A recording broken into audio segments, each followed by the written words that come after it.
10 секунд. Осталось 5 секунд.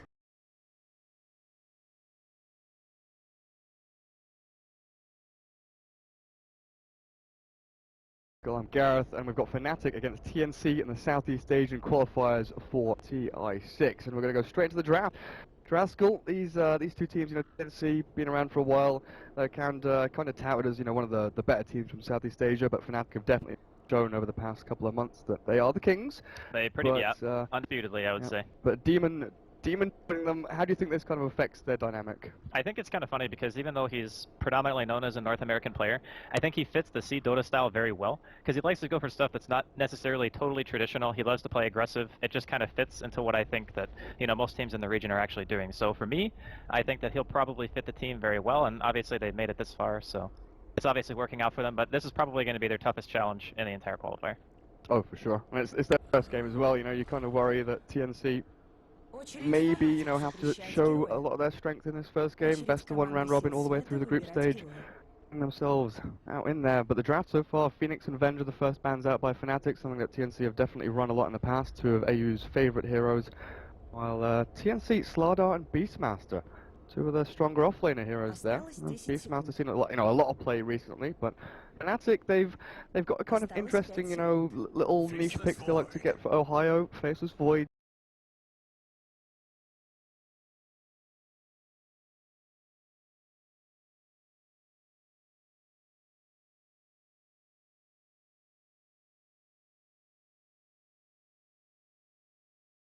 partnering with the Bat kind of makes sense. Gives you the guaranteed pick potential on anyone, regardless of where you are on the map. But the Faceless Void opening, I think, is more because they banned Venge in the first phase, which is, I wouldn't say super traditional. It's just something that maybe they threw in that TNC either plays well or they were planning on picking Bat anyway, which would have made more sense. But as far as like TNC's overall bans, I think they're a little bit scared of how fast-paced games FNATIC like to play. And with the opening that they have as well, like IO Bat Rider, the game is going to be FNATIC looking to control the map all over the place just in the first two. Ohio Bat Rider. I mean, something difficult for TNC to handle, but they don't any longer have Teehee for the mid lane, so these kind of weird mid lane heroes that TNC did love to run before, your Clinks mid, your Juggernaut mid, not really going to be aimed towards. Now the Oracle there, very good against the Bat Rider, Purifying Flames, going to heal people up, but it's the false promise, stopping that lasso and keeping people kind of at arm's reach from the Bat. Well, pretty decent. Actually, can you can purge off Napalm stacks with the Fortune's End, can't you, in lane? Actually, I don't know if it purges. I don't know if you take bonus damage, but I don't know if it purges. Okay. That's actually an interaction that I'm not super familiar with, so I guess we'll find out one way or the other. Yeah, I mean, it's something that... Because I thought the only thing that actually dispelled was his ult. Like, you just false promise and it gets red a lasso, or because it dispels like on use, but then because you can get rid of like Ion Shell with Fortune's End, you can purge little things. Oh, you mean the self purge? Okay, I thought you were talking about his W. See, that's how little Oracle I play. I actually don't even know what his abilities are called. It's a weird little hero. He's only been in the game for like 2 years. It's fine. It's not that long. Is it? I guess in Captain's mode, yeah. I'm thinking it's not been that long. Not in Captain's mode, but... There's a cool little idea that we were talking to Swindle's Epicenter about what he thought of the hero, because very few people played it. Only VP really kind of first picked it. Yeah. And he kind of, taught us this idea of the cleanse into like Magic Community and BKBs and things like that, where you debuff completely a hero, like Lifestealer, and then he goes into his rage, gets the Magic Community off, and it completely turns a someone and then pushing forward and playing aggressively back into the fight does allow you to do that with Oracle. But bans coming out in the second phase now, we're looking at safe lane carries probably being banned out here, as well as these secondary supports which kind of set the tempo of the game. Wisp likes to rotate from lane to lane, control things up, but Oracle's a little more static, so I think FNATIC maybe look to get rid of your Earth Spirits and things like that. Yeah, it could be a nice play for them, just make sure there's no roaming potential. But again, we don't know if they're going to be running a dual lane mid or not with the Isle. It's kind of yet to be seen. So they are going to take one of the carries out. I think TNC, I'm a little bit torn when you have a Void already, because I'm really favorable to having, you know, a melee carry when you have Oracle or something, just because it feels like you want a hero who can be in the fight for as long as humanly possible. And the other thing is they have yet to show any sort of push whatsoever. And that Juggernaut pick just solidifies the fact that if you do win a fight, you're going to have Healing Ward, you're going to be able to actually do something off of it. And in this game, I feel like the team that is able to take more objectives based off their team fights will probably have a huge advantage. And I think a lot of that's also being shown just sheerly by the bans, as FNATIC took out the Slark and then TNC decided to take out the Alchemist and the Tiny. So they're still looking for a carry on FNATIC, but they're going to go with the Lion now. Obviously a great pick against Void because you can pretty much just stay outside a sphere. You get your Blink or your Ether Lens and you'll be able to control him pretty much throughout all of it. And it also is even more pressure with initiation once he does pick up the Blink. Here's some scary stuff. Lion though, that's going to be a more standard static hero for FNATIC. I do really like Jug for TNC here, but the problem is you haven't seen FNATIC's carry yet, so it's really hard to justify picking the hero just into that. For TB, this is very risky in my opinion. Oracle and Terrorblade though is a nice pairing because one of the biggest weaknesses of Oracle in the early game is obviously Magical Burst or you know, Mass Disable, and you can just make him magic immune during the early game and be able to heal him back up, which Purifying Flames might be one of the better ways to keep Terrorblade up and alive in this matchup. But FNATIC not pulling any punches here in game one. Oh damn, look at that. I mean, the way that we've seen Invoker and Lion work together and synergize really nicely in the past, OG have done it a lot, FNATIC have loved to do it with the Bat Rider and Nyx Assassin, you know, the jump and catch and the Sunstrike from global range. Against heroes like Void, who are very kind of reliant on the drawn-out team fights with Time Walk to keep themselves going, getting nuked into oblivion by these guys, FNATIC have a lot of control, especially in the mid-game, as long as Lion can get into that Blink Dagger relatively fast, but that's the Juggernaut you were mentioning.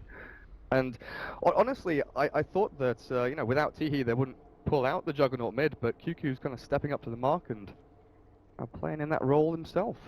It's just nice for push, you know? When you already have a TB and you're up against Invoker mid, I guess Juggernaut's not the worst possible matchup you could have. You just, I guess, start with a Poor Man's Shield, you pull him, he goes there, gets his bottle, and then he'll more or less be fine. Like, I don't see Invoker ever killing him, and with the supports that FNATIC have, IO's not going to be doing much rotating, and even if Lion does get an initiation, it doesn't guarantee that the Juggernaut's going to die if he's at full HP, so it's still a solid choice. In my opinion, I just wasn't expecting them to third pick the TB. I think that's probably the riskiest thing that they've done, and really good ban here from TNC, just taking the Sven combination away from FNATIC. Probably the best hero that was left in the pool to deal with the illusions. You do have the Meteor Deafening, I suppose, and Lion is okay against like early mid-game Terrorblade, but eventually I think that hero even becomes a bit overwhelmed by just the sheer amount of number and damage that they have. And final one for TNC, and they're trying to get the audio sorted out. I'm not sure what the problem is. Apparently I can't be heard. Yeah, all the buttons are turned on. But my button's on for sure, right? The red light is on, and I'm like, yeah, okay. Something. I'm just making sure that it's not on me. No, it's not. Is it just in-game, or? No, it's on stream as well, I think. Okay, as well. so no one can hear me. Interesting. It's yeah, Disruptor going to be the final pick. That's a really good pick. I love that a lot. Again, against Bat Rider, against Wisp, Invoker even, who loves the kind of back and forth team fight plays where he's running himself in and out. I'm interested though, you know, your thoughts on why heroes, the roaming heroes like Earth Spirit, Bounty Hunter, Riki, all kind of ignored in this game. Is it just that they're a little bit too slow in the mid game? If you know they need that rolling start. I think it's more that teams are at a stage now where if you don't execute properly, like with the Riki or that Bounty Hunter, you're already behind. And I think that the game is becoming faster pace, which means your lanes need to do well, and it's just less risky to pick roaming heroes because you know what you're getting. Like out of the, you're not going to have the standout performance where, you know, you have a static 2v2 and you get like 5 kills. You know, it's just not going to be that way. So if you have this roaming hero who needs to accomplish something on the map and he doesn't, then it's a deficit. And I think that's the main reason why people are avoiding it so far. And the other thing too is FNATIC clearly had a game plan. Like they picked Bat Rider IO instantly this game. So they knew they wanted to play tempo. And just with those two heroes alone, they still get off the ground relatively fast. Very hard to keep a Bat Rider from getting his farm. And once he gets the Blink Dagger, it's just going to be constant aggression coming out from FNATIC. Oh, fifth and final one. I will say though that if TNC make it to late game, I heavily favor their lineup. But I guess TB is very good at... Because the thing is, they can just 5-man down a lane. There's no way FNATIC can like split push the map enough with the heroes that they have right now. Like with the Sven and the Tiny both being taken away. The heroes that they have left are like CK, for example, which isn't even that good against Terrorblade unless you get the jump on him. You don't want to pick like an AM into avoid TB either. Yeah, AM would get absolutely murdered.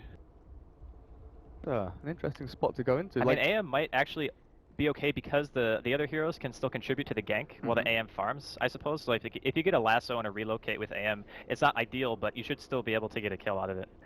I think that TNC in that regard has put FNATIC into a bit of a corner, so we'll see what they do. I mean, Okay. you were talking about tempo throughout the draft completely. This is definitely tempo. Jeez. FNATIC could just crush this game in 20 minutes if they do well in the lanes. With the Invoker mid, having that Drow be absolutely insane. We're gonna try and get the sound sorted out, guys. Don't worry, everything's gonna be fine. This is the first game of the day. I want to be heard. It's all bound to happen. Gonna message someone. Need help in Studio 4. Well, either way, we have an exciting game ahead of us, I think. For sure. Mushi Drow Ranger. All right. Well, we'll see. Again, you know, FNATIC, they have this lineup that if they start playing from ahead, then they should be able to stay ahead fairly reliably. TNC don't have great catch. They don't even the nader. FNATIC are going to be very heavily comprised of going 5-man. And when you're going 5-man, if somebody backs up and they're just staying a little bit too long, then potentially you can get glimpsed back in, you can get picked off, and that's where TNC's lineup really does thrive. And of course, you can be able to buy time for, you know, quite a while with the Void high ground defense and obviously having quite a bit of range heroes on top of that. So. There we go, guys. Draskell's I'm audible. here. Thanks, Rob. One button was all it was. It wasn't us, though. It wasn't us. Right. So I've got some prediction thing appeared on the right of my screen. I don't even know what that is, I've honestly. never seen that before. I'm not going to press any buttons because we're in game. I mean, actually, let's have a look. So, player who places the most observer wards by 15 minutes. What's your bet, Draskell? Well, one of the supports, I guess. Is going to be the Lion? Is it going to be Disrupt? It's going to be Disruptor or Oracle, right? Yeah, probably one of I'm those. gonna guess it's gonna be AU Oracle. It's AU. Team who places the most observer wards by game end. FNATIC. FNATIC, yeah. Player with the first triple kill.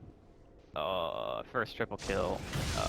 Well, I mean, I'm not Here's gonna miss first blood for the Here's first a time. kill, right. For the first time in my career. I'm not gonna miss first I blood. think the in highest game. chance for triple kill is Invoker, right?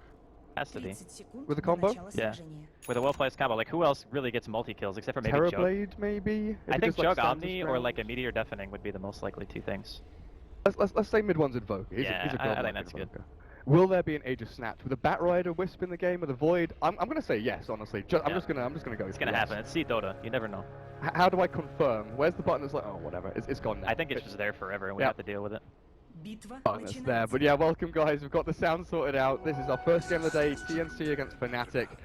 Saudi staging qualifiers. I'm Gareth Draskell with me, and we've already seen one death. The Bat Rider, you know, doesn't harm him too much. Ohio still has his boots, still got his observer ward down deep into the jungle.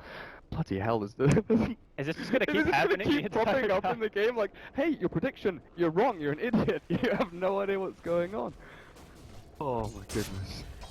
Mid one starts off with class level 1, not going for the exalt route.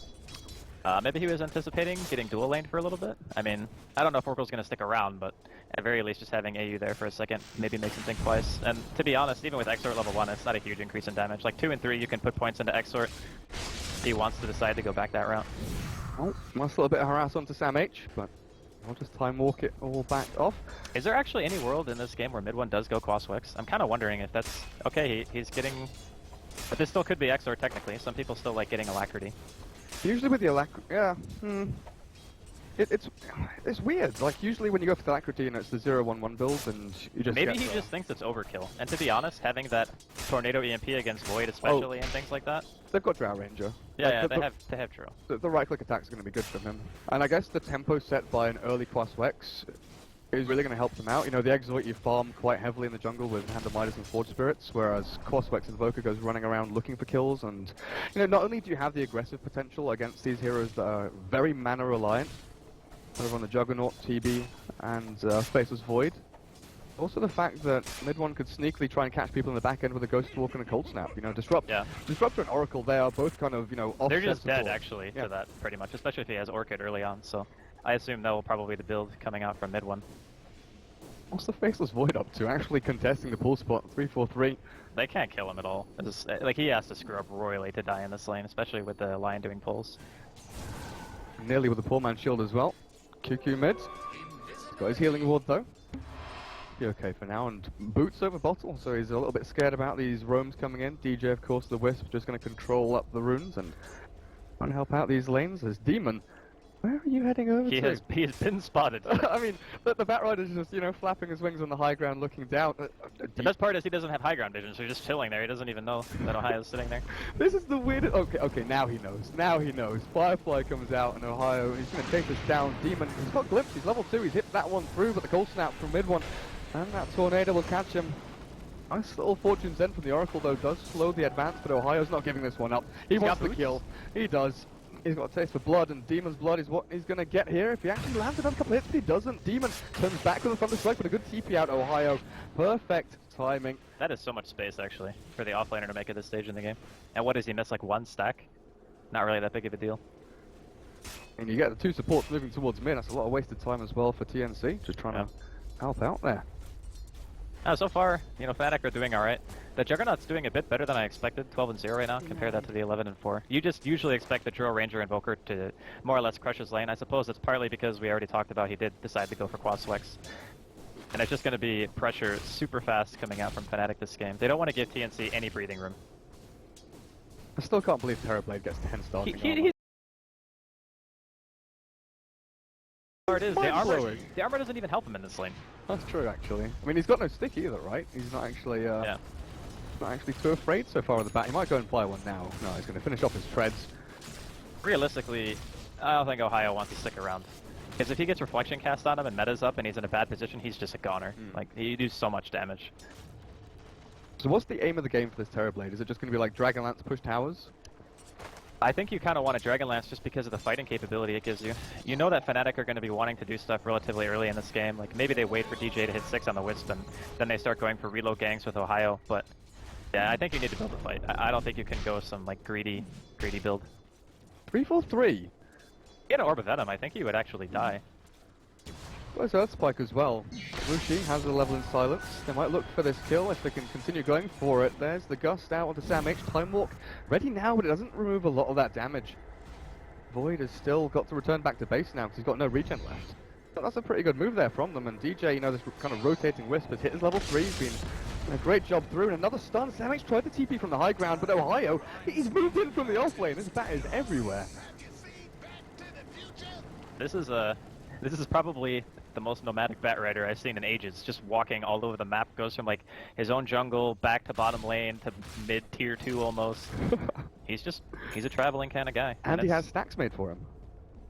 Yeah, it's been working out. And to be honest, TNC don't really have the best heroes in contesting. Like, I guess maybe they could send, you know, Cuckoo over there to spin on it, but it's not really as good as it used to be. I don't think they'll be able to get it, especially with QuALIFICATIONS Invoker being so good at fighting in the early stages. So I think FNATIC's game plan is still going pretty much exactly how they want it to. It's not really until the laning phase starts breaking down, like once the Drow hits 6 or 7, that you're really going to see them start to gather up in force. And once that Drow does get into those levels and has the ultimate up, you know, you need this Faceless Void to have the Chrono to actually give you any kind of tower defense here from TNC, because otherwise, you know, you're lacking wave clear. That's the thing, TNC don't really have any great defensive abilities to defend towers anyway. Right. They've got good ways to defend heroes, but defending towers, they've got to mirror what FNATIC are doing. Well, I think that if you try to go straight up pressure versus pressure, FNATIC will have to TP back to their towers first, because you have to deal with like the Terrorblade damage, the healing ward. The sustain on TNC is also better. So if they just traded towers, I think ultimately TNC would come out ahead.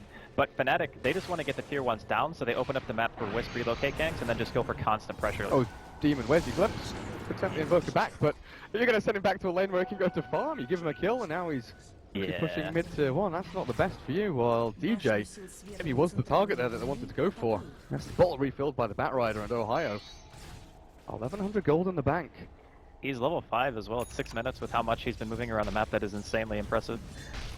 Yeah, whereas Sam H, even though he's had a decent laning stage, this is a hero that can't farm stacks, can't really, you know, flash farm or get himself back into the game, and the right click's coming from the Drow Ranger. It's not instant burst damage, and it means you can't really time walk it off, so you are getting chipped down little by little. They do find a kill down on bot. DJ goes in for the counter onto AU, but as the Sunder back DJ, one more hit's all they need, but they don't have the range on it. Yes, they do. AU finds the kill with the Purifying Flames. FNATIC lose over to this bot lane. It's definitely needed for TNC. Every little bit the Terrorblade can get is going to be nice for them. With meta on cooldown though, they're not really going to be able to pressure the tower that much. I think TNC, their biggest game plan is actually helping their supports. Who's up here with an Invis looking for a potential kill. He needs to get him away from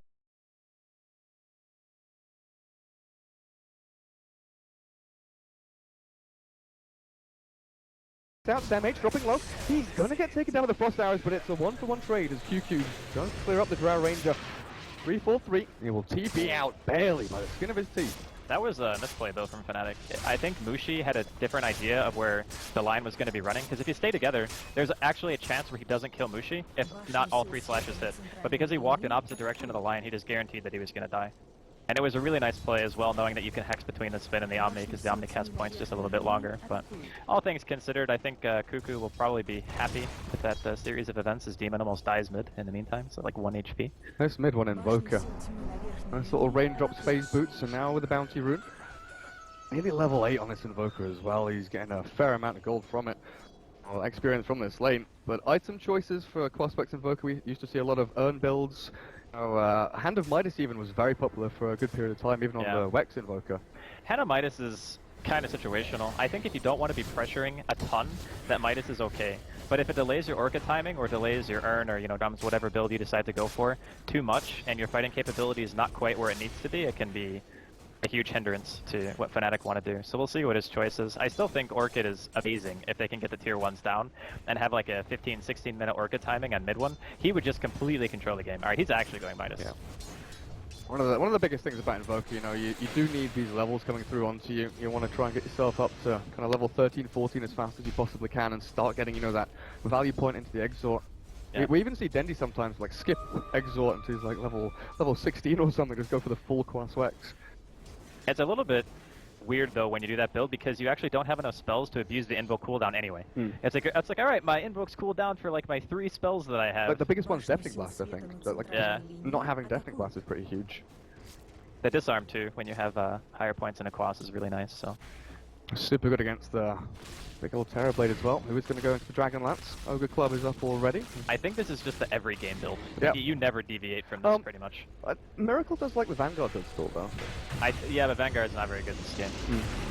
There you go. Oh, good stack. Mid one. Tornado's not going to catch under the spinning Juggernaut. He does put the EMP in the whip. He's actually going to come in and heal him up. They're going to turn the fight around in Juggernaut. No mana, no HP, and the right clicks from Mushi. Drow Ranger says good night, Jugger, and that's a 2-for-0 sweep as FNATIC.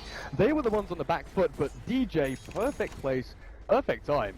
Keeps mid one alive just that little bit longer. That was huge overcommitment coming in from TNC, and it obviously would have been a nice kill if they could get it, but the reaction from DJ was way too fast. Oh, mid one's diving again, cold snap into Tornado, and this disrupts the Demon, no! That's not where you want to be. 3 kills in a tower now, and FNATIC, they have ramped this game up to like 3rd or 4th gear from being passive, sitting on lanes, waiting for TNC to come to them, and all of a sudden they're TPing Drow Rangers to lanes. They're getting the Wisp into the action. This is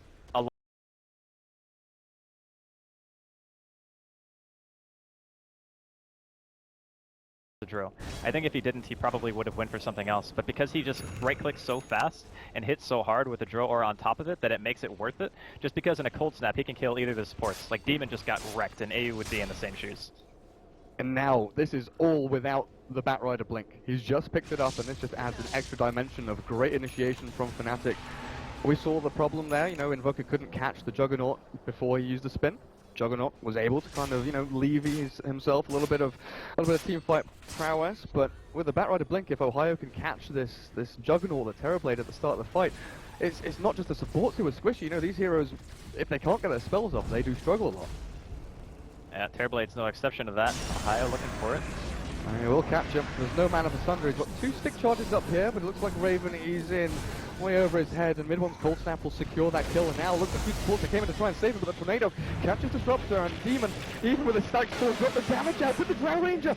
That aura adds so much to not just the Invoker, but the Batrider as well. Great glimpse though, Demon kept alive by AU, the blink back, Ohio manages to himself a little bit further away, and the Thunderstrike gives the vision, but will it give them that chasing capability? QQ does get the Omni Slash down, but in the meantime, Mid One continues battering through the supports. Demon's healed up here by the Oracle, and Mid One's not giving up just yet. One more, there we go. Takes him down, but the Dust, Demon, great play, gets the Dust onto the Invoker, and this might be a turnaround kill for them as well. QQ with the face of Void, and the Juggernaut finally brings down that dominating Invoker of Mid One, and he went in that little bit too far to kill off Jimmy. Overcommitment. It was very nicely played by Demon, making them go in so hard, like getting 2 kinetic fields that trapped 2 heroes in the second one, trapping again on the Batrider to ensure that kill. They did lose their offlane tower in the meantime. I mean, it's not really super important. It's more just about the gold that they have to worry about, like Dro getting to her item timings faster, same one with Mid One, and then Ohio gets his Force Staff on top of the blink that he already has. It's going to be significantly harder for the Disruptor to position against that. So I still think that FNATIC have a decent lead right now, but they have to be very careful about how they push. When they push, you need to be together as a unit, and then they need to back up as a unit. Otherwise, Disruptor suddenly becomes this really terrifying hero to push into. So with the Faceless Void, we've not seen any Chronos yet. And there's no real massive combination here for TNC to play with. You know, they don't have meatballs or anything, no supernovas. Is this going to be a bait FNATIC into a situation where we've seen them overextend a little bit and turn the fight chrono?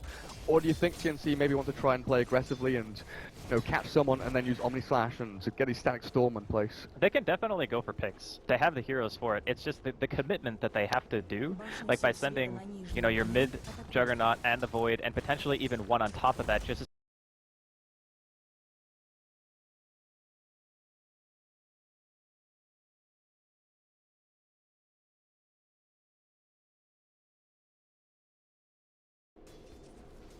This ward behind the tower. oh, Mid One could be in some trouble.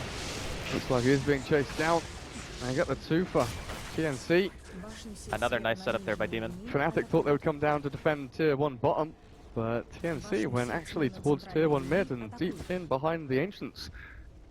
They set up for that 3-4-3, but TNC kind of one step ahead, juking around them. Now this is very nice play coming in from TNC. They're even going to get the favorable, well, maybe not favorable in terms of towers, because mid tower is super important, so safe lane. Demon. What was he doing? Yeah, he's actually there because he wants his team to kill the tier 1 tower. So he's barricade in front. Mushi though doesn't have a barricade, and Samik still holding onto this chrono. QQ's double damage rune. Ohio, wait, hang on a second, blinks forward aggressively, and he's in the middle of 4 of them. FNATIC give away 2 big kills there after the Invoker had already dropped. This might be a tier 2 tower for TNC as well, on top of everything they've been given. It's getting a little bit scary right now for FNATIC. They just lost their Dro, they lost their Batrider. And now they might lose their 3-4-3 Lion. Fortune's then holding a place for DJ. Has him tethered up while Mid One plays the holding game. Raven, false promise. Doesn't really accomplish too much, but it's more of a deterrent there, saying FNATIC, don't chase. We've still got this control up. Able to keep people alive, and they'll just defer back to harming and defending their own tier 2s. And make no mistake, FNATIC really do not want to go late game if they don't have map control. That's the biggest thing about their team, is they function well when they can actually see TNC's movements, and you can tell by the way they've warded. There's a ward behind the tier 2 top and tier 2 middle lane, and there's also one bottom in the lane that can scout out movement early on so they can get a pick off with their Wisp, which they haven't really utilized super well, but up until this point, DJ's more or less been like the saving Wisp. He's just been there, you know, when Mid One got ganked mid, he was there, but they haven't really used it aggressively just yet because TNC have been grouped up non-stop. Yeah. They're not really separating, which I think is the game plan that you kind of have to adopt when you're playing against this lineup of FNATIC. I guess with FNATIC, the next thing is going to be looking towards this Roshan. Are they just smoking again? I think they are. Over on TNC, you're damn right they are. When Raven isn't in this one, he might be just pushing out this bottom lane and, you know, flashing on the map, showing himself so FNATIC aren't too afraid, because, you know, Raven on this Terrorblade is one of the kind of beefier heroes here for TNC, but... oh, they're baiting him so hard. The catch is available. Ohio, there's the jump. Chrono not going to catch the Batrider, but he did get Mid One on the back end with a Static Storm onto him as well. QQ runs through the middle, but Mid One is still alive, being healed up. The glimpse back. He's in this, and there's no reveal left. TNC, there we go. Finally with the dust out, we'll catch him. Ohio, very fortunate they're going to count his lucky stars. He didn't get hit by that Chrono. I think it was actually a bit of a hesitation coming in there from the Void. I think he could have actually caught them both, but he waited, maybe assuming that there was somebody behind the bat. I don't think they had a lane ward down, so maybe he didn't even know that middle one was there, just expecting it. Well, they played that so well, though. You know, Terrorblade on lane. Oh, the bait was great. That was very nicely done. Very intelligent play by them. You can only expect AU, their drafter and captain, making these calls, while a little kitty, a little meow. Such an adorable little thing, but he doesn't have the golden one. He's not the chosen one. I don't think I've ever even seen a golden one. I don't think I've seen one in real life either. Well, in real life, you know. Yeah. Yeah, they're actually trying to catch on the backhand. Finger of Death onto AU as well, but the line is ripped to shreds with healing coming through from TNC, and the false promise of the demon keeping him up, and there's the damage output. Juggernaut swipes through too. Unfortunately, he doesn't get onto the Drow Ranger though, but they've got the bash. Sam H makes damn sure the Drow isn't escaping, and once more, FNATIC are the aggressors pushing forward, and TNC react perfectly with their 2 defensive supports and the ability to really control up these team fights. I don't really understand the targeting there from FNATIC. So they go in, they knew Static Storm was down, they knew Chronosphere was down, but they still focused the Disruptor first. Like the way they took the fight, they're killing the least threatening targets before anyone else, instead of like potentially going for the Terrorblade, potentially going for the Jug, you know, killing the high priority targets. And a team fight that on paper FNATIC should be able to pull ahead, TNC just walk away with the win based on execution, and that can't happen. With the kind of start that mid one had, you want those tier 2s dead. You want Roshan on the table with the drill lineup. You don't want to be waiting for TNC to get another item on the Jug, another item on the Terrorblade, and then contesting after that point, because the fights just flat out become harder. Not to mention, around the Roshan pit, yeah, Bat Rider's a little bit scary, but so is a Void, and I think a Chronosphere can be much more game-changing in that scenario than just a Lasso. So then we come back to the topic of conversation about the Hand of Midas on Invoker, right? Because right now, you know, you might be thinking, well, it's kind of lucky he has the Midas to catch up. But if you go back 5 or 6 minutes and you think, what if he had an Orchid instead of the Midas? Yeah. Would that have allowed the tempo to build up for FNATIC? And you kind of think, yeah, if mid one had a more aggressive item, then sure, they could have continued getting kills and grouped up as 5 to go and play into these towers. The other part too, it's not even just about the Orchid per se, it's also about, was QuaSwex the right play? Instead of going Exort and being able to pressure, and think of how fast they would kill Roshan. Like, they would be able to Alacrity on Mushi, kill Roshan in like 10 seconds or something ridiculous like that, walk away with the Aegis, and just siege. And that's a lot scarier than, you know, walking in, not having the second life on one of your cores, and then getting caught by one glimpse and the team fight just has to be abandoned at that point. So it's a rough road right now for FNATIC, still doable. And a lot of it's going to be predicated on this Bat Rider right here. Like, Ohio needs to make plays. You know, look for the jump away. Bat Rider doesn't want to get involved with the Juggernaut just now, and he tries to TP. The stun's coming out of TNC though, so they won't be able to catch him. It's also the kind of the fact that if you go for the Exalt Invoker and you have the double Forge Spirits, you have to address these Forge Spirits constantly, because he just, like, you know, shoves them down a lane, you've got to constantly TP back, defend. That's another big reason why these tier 2s are still standing for TNC, while FNATIC, they've dipped back into the jungle and they're building Aghanim Scepter over on Mushi here. Has to be just for the Terrorblade, and obviously to push out lanes. I mean, they don't have the greatest push on FNATIC. Like, neither team really has good wave clear, at least in terms of normal standard, but, you know, the Juggernaut maybe eventually goes back for a Battle Fury, or obviously the Drow gets an Ags, and then you can start actually wave clearing, and you can kill the TB Illusions, which right now their team is not very good at. Glimpse. Oh, Ohio. Even with that drag back, he's still surviving through all the damage, but finally the Purifying Flames and the 4-man rotation onto him. It's a lot of commitment, but it's still a Lasso expended, Bat dead for 30 seconds, and Roshan is open here for TNC if they want to go in. I think this would definitely be the play. It's very hard for FNATIC to contest because their best Roshan hero is dead. Like, sure, you could maybe drop a Meteor Deafening in there, but he's not, you know, Exort, so... He has no points next to at all. He's actually got 5 claws, wow. This is very all-in. Well, this is the kind of Dendy build that I was talking about, where it's, you know, very good in the team fight control, but you do lack damage a lot of the time. I'm not going to contest this at all. No, just... I would actually say the Midas is hurting him quite a bit this game. Like, at first it seemed okay because he had such a nice laning phase, and he also got the Midas extremely fast. But then, you know, 2 or 3 deaths later, you haven't really made use of the map that you've been given, and now you've just given away Roshan to TNC, so their Terrorblade, he's got Manta, Dragonlance, and almost a full BKB at 21 minutes in. This is going to be incredibly hard for FNATIC to stop. That is going to be incredibly difficult for them. I mean, Mushi, you can try and deal with this. You can have the DJ Wisp healing you up all you want, but if you're lacking damage and if you can't burst through him with a Finger of Death once he has that BKB up, and yes, it's actually fully completed now. He is unbelievably The high ground siege begins, and they've got a healing ward as well. You know, we've talked about the saving supports of Disruptor and the Oracle able to kind of keep their distance, and they can't do anything. They don't have the team fight to deal with this. That's one of the issues that the FNATIC has and why they were so reliant on winning their lanes and killing those tier 1s very quickly so they can control the map. And these two high ground heroes, like the western front up here, they've got all the artillery at the back ready to save them as well. You can't break through the barrier, you don't have a jumping hero except the Bat Rider, but then you don't have the damage to kill anyone off either. And Raven, the Aegis, is not really the greatest target to go for, so tier 3 and melee racks all there for FNATIC. TNC, I'm not sure they're even done yet, right? Can they continue going? Do they feel terrified at all by FNATIC's lineup? I think they could have killed the tier 3.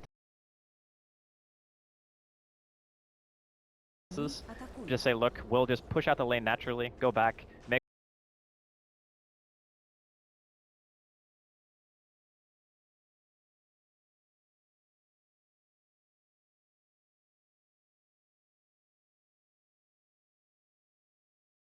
heroes again, and there's very little FNATIC can do about it. Because again, their team can't clear the waves fast enough. So Mushi, he finished up his ag, so I suppose he's the one guy you can look to and say, alright, fine. He can maybe walk down a lane and push it out into a tower and then TP back to base. But TNC just kill your buildings so freaking fast, and now it's completely dictated by them. All the pacing is going to be FNATIC looking to either get a pick or react to the pressure that TNC apply. And as long as TNC don't split up, I honestly don't see how FNATIC can win an engagement. Yeah, and this Invoker Orchid is very good at getting these kind of solo pickoffs, but like you've mentioned, who's left alone? Yeah, there's 5 heroes. This is what you do. This is what you do when you're playing against FNATIC's lineup, because they went so all in on the idea of killing the tier 1s and just chain ganking, constantly apply pressure. When their lineup fails to do that, this is the result.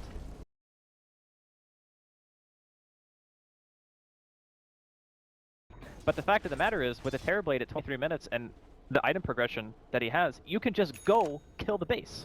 You don't have to wait. There's not many times in Dota, I think, nowadays where you see a lineup that's actually so inept at defending high ground. But FNATIC's team is not really the greatest high ground defense. It's only Lasso. I mean, this is honestly a great story for TNC, failing in the first qualifier for Southeast Asia against RRQ from Indonesia. Second qualifier, they do get themselves through in the open qualifier, but then the Bat Rider is ripped apart. The Terrorblade, few hits in, and the single depth of Juggernaut drop finally, and the EMP is good, but it's still the Terrorblade up in the front line to Sam-H, holds the line. Chrono's still available, and mid-1 held inside it as well. Is the relocate saved? There's a heal through, but it's not enough! He's actually chronoed and didn't get the relocate out.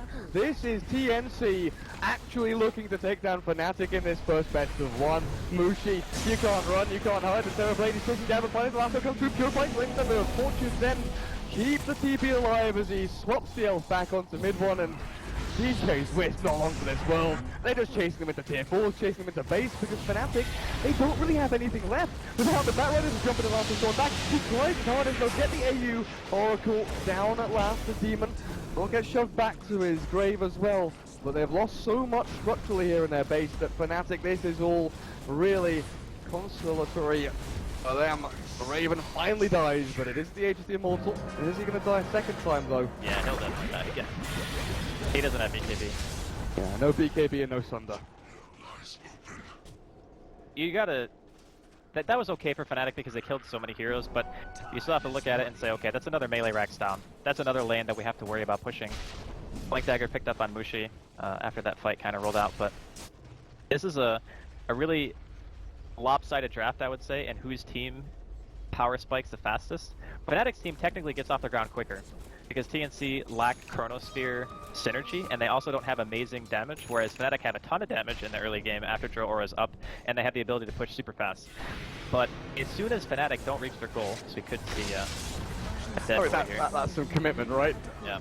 They have to. This is what they wanted to do from, minute 10 maybe, or even, before that. I think DJ's level 6 timing was super important for FNATIC to continually apply that pressure. Maybe he just didn't hit it fast enough. The early game engagements, TNC, were getting enough. Like, they don't have to even win, they just have to trade evenly. And we'll catch Demon. Not the Oracle though, as the Juggernaut just slashes down the Bat Rider as Mushi. He's in the middle of 3 here though, but 3-4-3, good blink and stun back into him as QQ. No ulti remaining, but Mushi jumps on the void, flies back. TP out will succeed as 3-4-3 is solo chronoed here. Sam-H maybe could have gone for the Drow Ranger there. Thought they had enough damage, but not quite. Oh man, FNATIC. They're in so much trouble right now. They really do lack DPS, that's another thing. Bat Rider is not really fast killing hero, but he can pull you out of position, which normally results in you getting killed.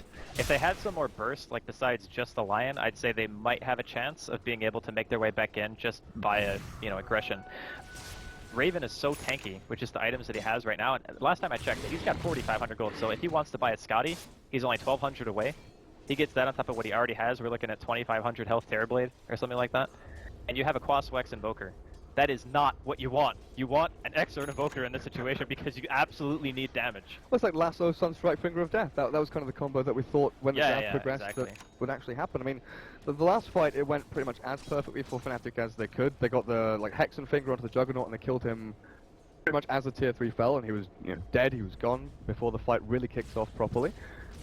But you can't do that every fight. Now the Juggernaut has Blink, he's got actually a Mansa into Sand now. I don't know if that's going to be an S&Y or a... Well, he had an S&Y. He disassembled the S&Y to right. make the Manta, yeah. And I guess you just finish off the Halberd, Drow Ranger doesn't go for BKB? Yeah, Mushi can't buy BKB in this game. Like, BKB is not even useful against most of their heroes, it's only good against Disruptor.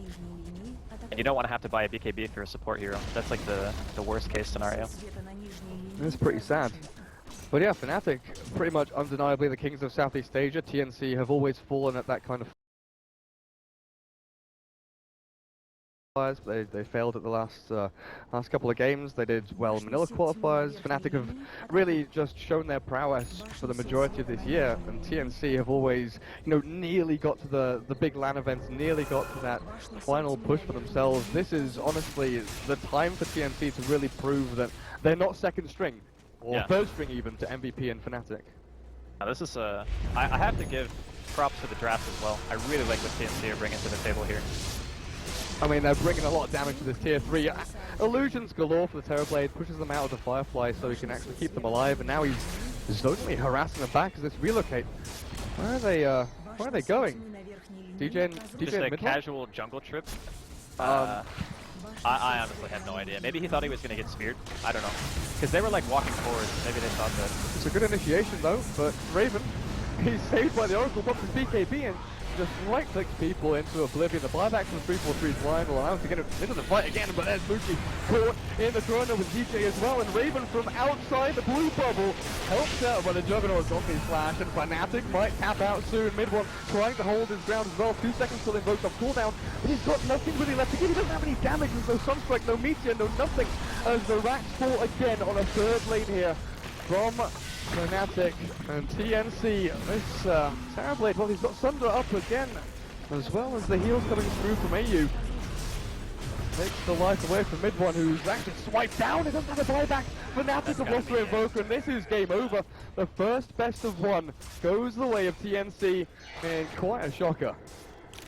Very impressive play overall from TNC.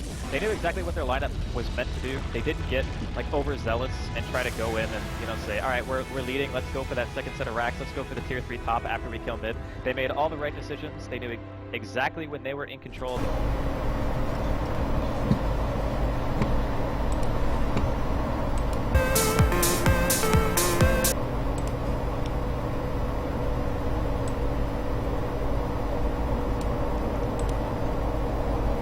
Okay, hello guys, you are watching the international qualification games. It's the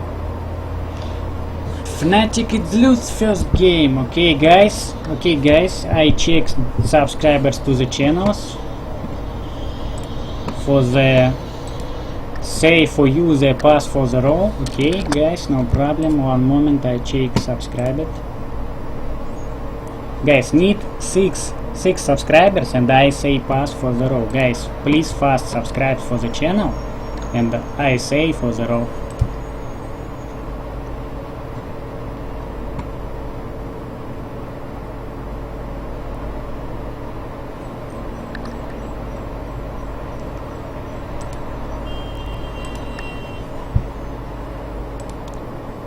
Okay guys, need 4 subscribers for the pass for the row to Pugna Immortal. Okay guys, fast subscribes for the channel. Need 4 subscribers guys. Fast subscribes to channels. Okay guys, need 3 subscribers. 3 subscribers, and I say message for the pass to the roles for Pugna Immortal.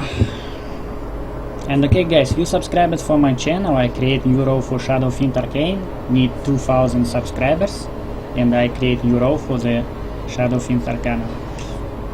For today, for pass for Pugna Immortal need 450 subscribers, and now need. Okay guys, I say one moment, I go into vpgame.com and say for you pass for the role. One moment, I go to site.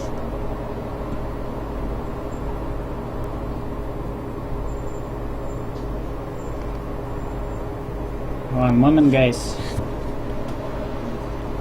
wait please.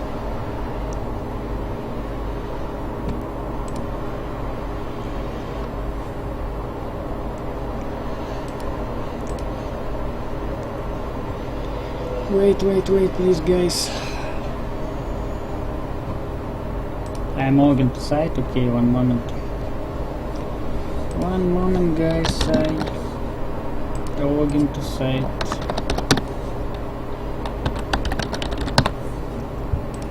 It's a need pass. Yeah guys, pass. Okay guys, pass for the role.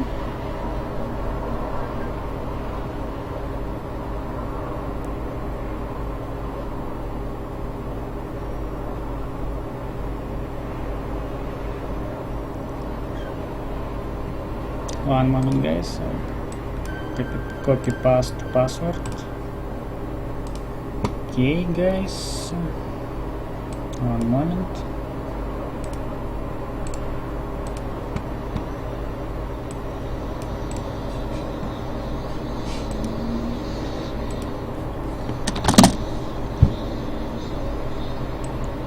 Okay guys, looking the pass for the room, and I copy pass for the chat room.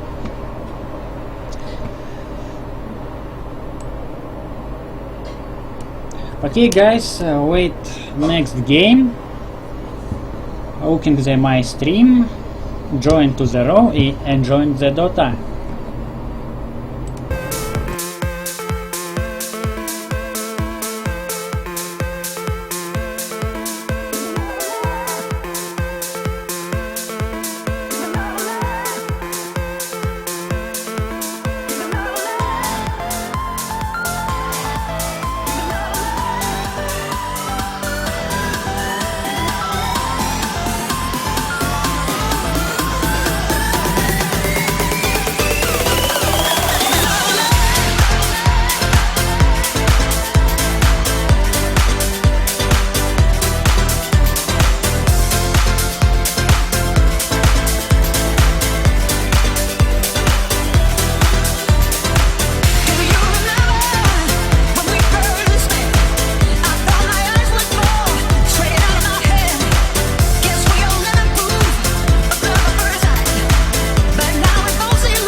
You promised me to tell if there's anything haunting you. You leave without saying where you're going or where to. Should I worry that you won't come back? Should I worry that you will forget? My sense is telling me I shouldn't worry, you know the truth. Ooh, yeah. I can never take away our story now. And I know you feel it too, our story, it's too precious now. Yeah. I can never take away our story now. We've come too far to waste our story, it's our story now. Let's go.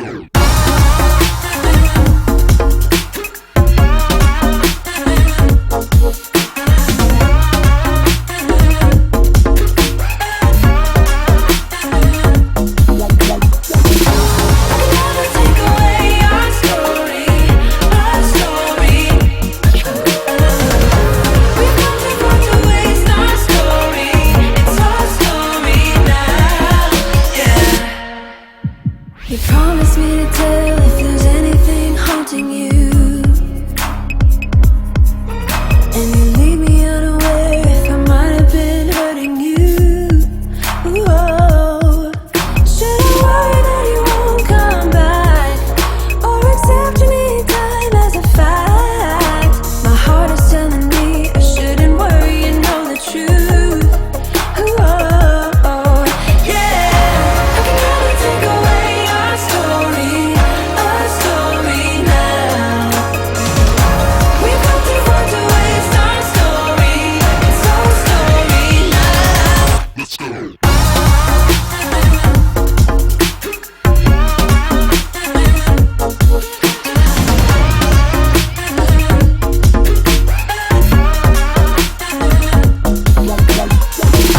I can never take away our story And I know you feel it too, our story, it's too precious now, yeah. I can never take away our story now. We've come too far to waste our story, it's our story now, yeah.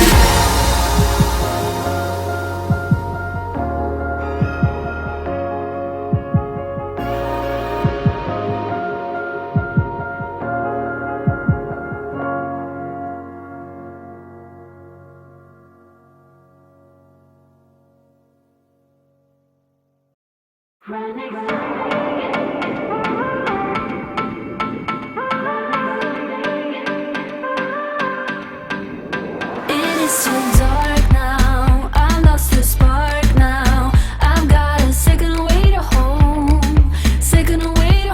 but all my friends, how they turn my weak sides into a bit of a higher zone, Well, I'm not gonna run now. I've come too far to let it down. But even if I turn around, I've got the love on my side, not the chance to hide. I know they'll always be right next to me, right next to me, and I'll be next to you, right next to me, right next to me, and I'll be next to you, right next to me.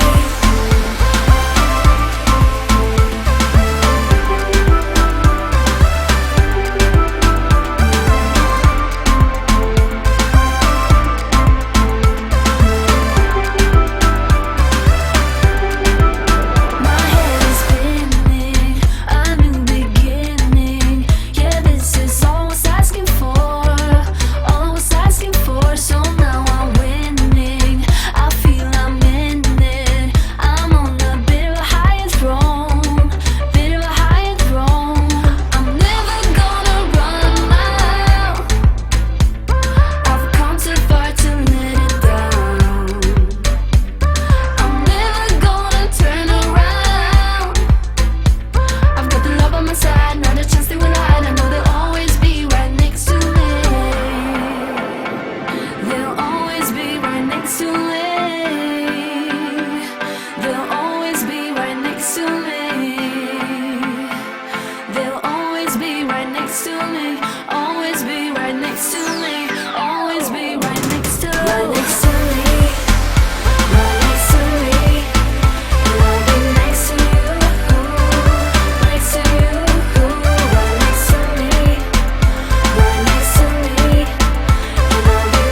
might be young at heart, we're still dreaming, eyes wide open. Leave this place behind, no matter what they say. Yeah, 'cause we're stronger than iron. We won't let them break us down. Now we're heading over the clouds. 'Cause we're walking on air, walking on air, feeling high over the surface. Walking on air, yeah, we're walking on air, walking on air, going way beyond the horizon. Walking on air, ain't gonna come down. Oh oh oh oh oh oh oh oh oh oh oh oh oh oh. Ain't gonna come down. Oh oh oh oh oh oh oh oh oh oh oh oh oh. Walking on air.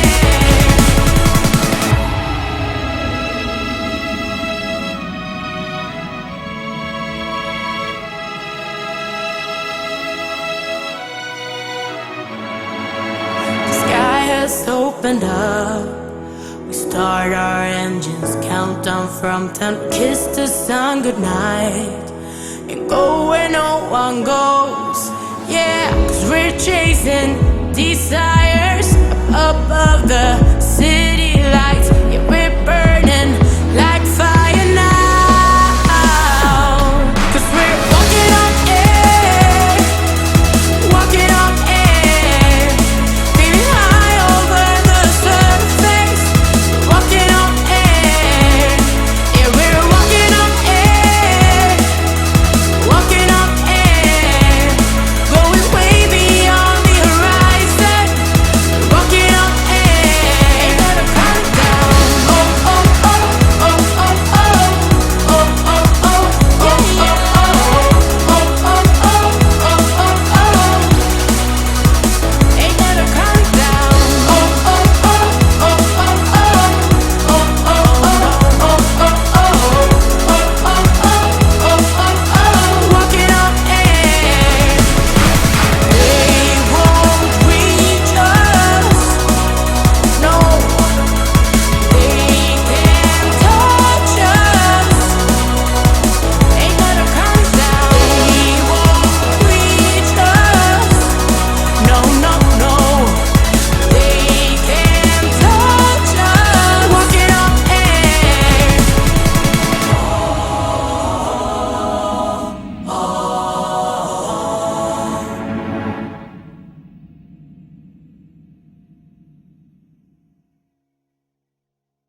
You tossed me like a stone.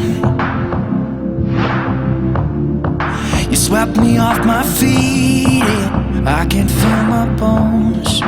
I still count the days.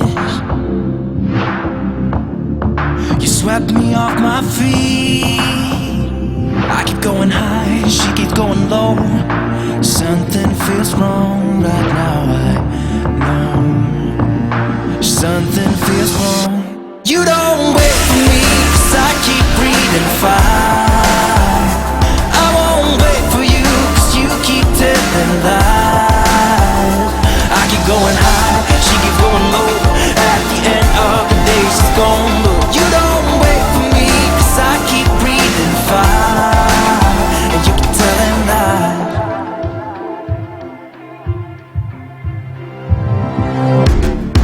You played me like a game. You told me it was fine, but I could feel the pain. It's been so many days, I still feel the pain. I still feel the pain. I keep going high, she keeps going low. Something feels wrong right now, I know. Something feels wrong. You don't wait for me, 'cause I keep breathing fire. I won't wait for you, 'cause you keep telling lies. I keep going high, she keeps going low. At the end of the day, she's gone low. You don't wait for me, 'cause I keep breathing fire. And you keep telling lies.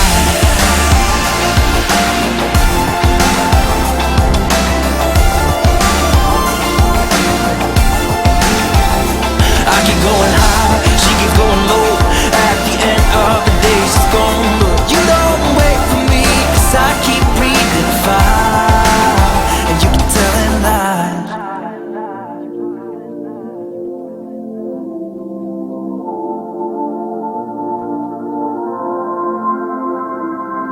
I still count the days. I still feel the pain. You don't wait for me, 'cause I keep breathing fire. I won't wait for you, 'cause you keep telling lies. I keep going high, she keeps going low. At the end of the day, she's gone low. You don't wait for me, 'cause I keep breathing fire. And you keep telling lies.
from Malaysia, and Holozone and HY are from Singapore.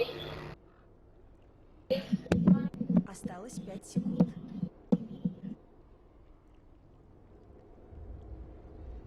Дополнительное время. Welcome back. You guys watching the regional qualifiers for the international. Yeah, we're talking about one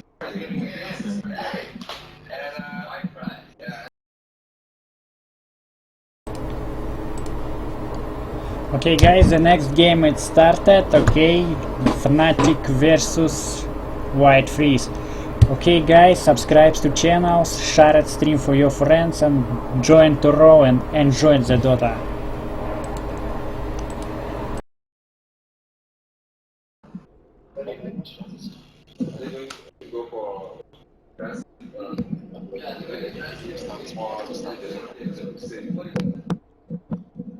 Okay, and we're back. We just heard something from production. We'll have to continue to draft it, and while the panelists do their thing, we'll talk about the draft on our own. What do you think about White Fries Gaming? Any kind of particular strategy stand out to you right now? I haven't watched any of their games, to be honest. Okay. What are you looking at one of the games before this match starts? Yeah, that was the only game that I saw them play. But I don't know much about them, their playstyles, or the heroes that they like. They're a fairly new team to me, so I'll take it as it goes. More games the more games I watch them in the qualifiers, the more I'll get to understand them. Definitely. There are a lot of games, best of one round robin. If you're just tuning in, there's a new format this year. BO1s, I think 10.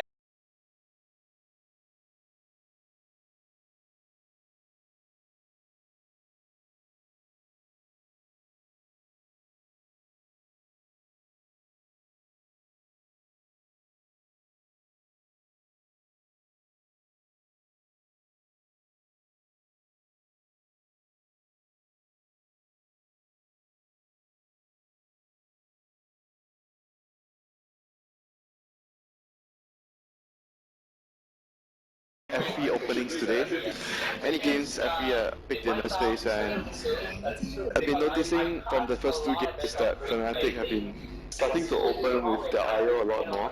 Not sure about that, because in the past it hasn't been very successful for them. It seems to not fit the playstyle, so... Okay. How would you describe FNATIC's playstyle? Win lanes, pick a lot of early pick the heroes. I mean, IO is a hero that's actually very early game centric. Roam around early, and you lanes a lot at the start. When you get an early portal here, so it seems to be a hero that fits their playstyle a lot, but they don't get too much success with the hero in the past. So they're not like a Navi, team can really play this IO well. And yeah, the team doesn't use the hero well. I'm not saying that he doesn't play the hero well. I mean, he does play the hero a lot in the days he's been playing on Team Brave. So it's more of like the team doesn't utilize the hero very well. Like everyone needs to understand that there's always wave gates, so you know how far you can go with the Cadder hero, and see the presence of relocate. Your team needs to be aware. you need to play around with. Yeah, you need to play around it. It's kind of like Dazzle, Oracle, heroes that like this. I have a really good player. Your team must know that, okay, when you go in or stuff like that. Trust, Yeah, you gotta have trust. All right, okay. I have watched some White Fries games, like glimpses here and there. I feel they play a lot like newbie. HY has played a lot of different offlane heroes. I did see him play offlane Lifestealer, the one game. I feel like their playstyle really looks a lot like newbies draft at the very least. So they like to pick the disruptor. They have that slot. It's a very common meta picks, nothing too out of the ordinary. Although I did see the Ember Spirit for Eel Scepter last game. So. That's pretty useful in some games. I saw Sumel do it before in the past, but like you mentioned, going to that playstyle, it seems like they're favoring 3 cores that farm a lot for this team, White Fries Gaming, and that supports space for the 3 cores. Yeah, quite greedy, but like you said, maybe make it work. They farm all their core a lot, so they rely on their early game going very well for them. I think this Darkseer pick is actually really strong with Slug, Iron Shell and Slug. Iron It's really, Shell, really Slug. powerful. Iron Shell, Slug, Iron Shell, Embers. game is because I mentioned about the eye being a hero that wants to move around early to help your other lanes. So if you move your eye around, your safe lane has only one lane support, and it's not that easy to zone Darkseer as a lone support unless you're Oracle. So there's a very high chance Darkseer can get a lot out of the lane. So this Nyx assassin, it's mid support. I think it looks like right because support Nyx is not ideal. I don't really like support Nyx, but you can make it work if you have a safe laner that jungle, so you can actually into the jungle early and give the lane to Nyx, because Nyx relies on getting his level early so that he can be very useful in the game. Otherwise, it's very difficult. I mean, the other thing they can do is Nyx off lane and FE safe lane. I actually like FE safe lane a lot more nowadays with all the new items and the new playstyles, Echo Saber. That fits more of a... Echo Saber faces for Yeah, usual Manta, is that it? I've seen some games with Echo Saber. Yeah, the common build is Diffusal plus Manta. Okay. Because ever since the buff on the time walk, the slight extra distance, you don't really you need to rely on your blink that much. So you can actually build FE into much more DPS dealer. Am I right to say that this is a very funny Void lineup? They pick the Faces Void and then have two melee heroes with the combo up, so to speak. It's very weird because when you pick FE, you need to pick heroes that can actually use the Chronosphere around. See, that buffers a lot. You see Clinks, heroes that obviously can, even Timber, heroes that can actually deal damage from outside the Chronosphere. Yeah. Sometimes you see FE for Sven, but it's used in a different way. You use the FE, the Chrono, the other heroes, and Sven is jumping on his teammate. So you kill the other heroes, and FE disables the other heroes that can actually stop the So like a zoning Chronosphere. Yeah, zoning Chronosphere. Okay. But So, this game is very weird, like you say, the FE Chronosphere is... yeah, so I feel like Mushi plays Nyx. Is that it?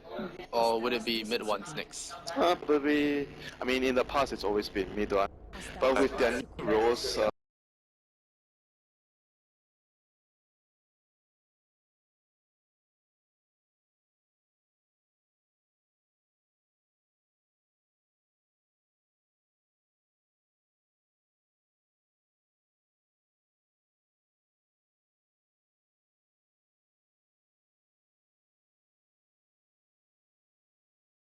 What do you think? it's on the safe lane, yeah. Because they're going to run that IO Bristleback on the offlane, something like MVP Phoenix does. Yeah. And try and do that. It's going to be against Slark. Disruptor bench, I feel. And unless they're doing something weird FE offlane Bristol mid, otherwise their laning base looks really, really shaky. Because right now it seems like Nyx and IO are most likely their supports. So if you have IO and Nyx as your support, it's really greedy as support one. Lanes are not that great, because Nyx doesn't do anything the laning phase as a support. So it's gonna be Nyx. It's gonna be Nyx with DP going mid. Like I mentioned, like FE Chronosphere. Yeah, FE Chronosphere, it's really strong with exorcism, you know, it does a lot of damage in the AoE. And right now, I think that's the only Chronosphere synergy, right? Осталось 5 секунд. That's the only Chronosphere synergy, but White Fries, they have a mid up here. What will go? You know, Осталось 10 секунд. do they go Puck? Okay, no, Dragon. So something more solid, stable mid laner. And I think the panel is almost ready to throw over to us now. So we'll talk a little bit more about draft as we hop in. But you know, we gotta smile for the cameras. And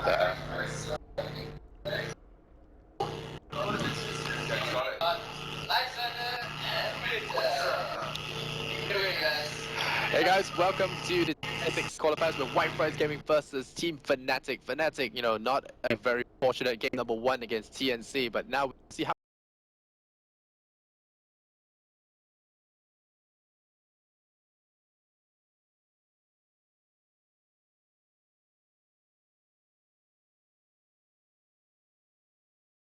Event for the Dire Roshan. Okay. So it's very straightforward. I think their job is much easier to execute, and FNATIC needs to rely on outplaying their enemies.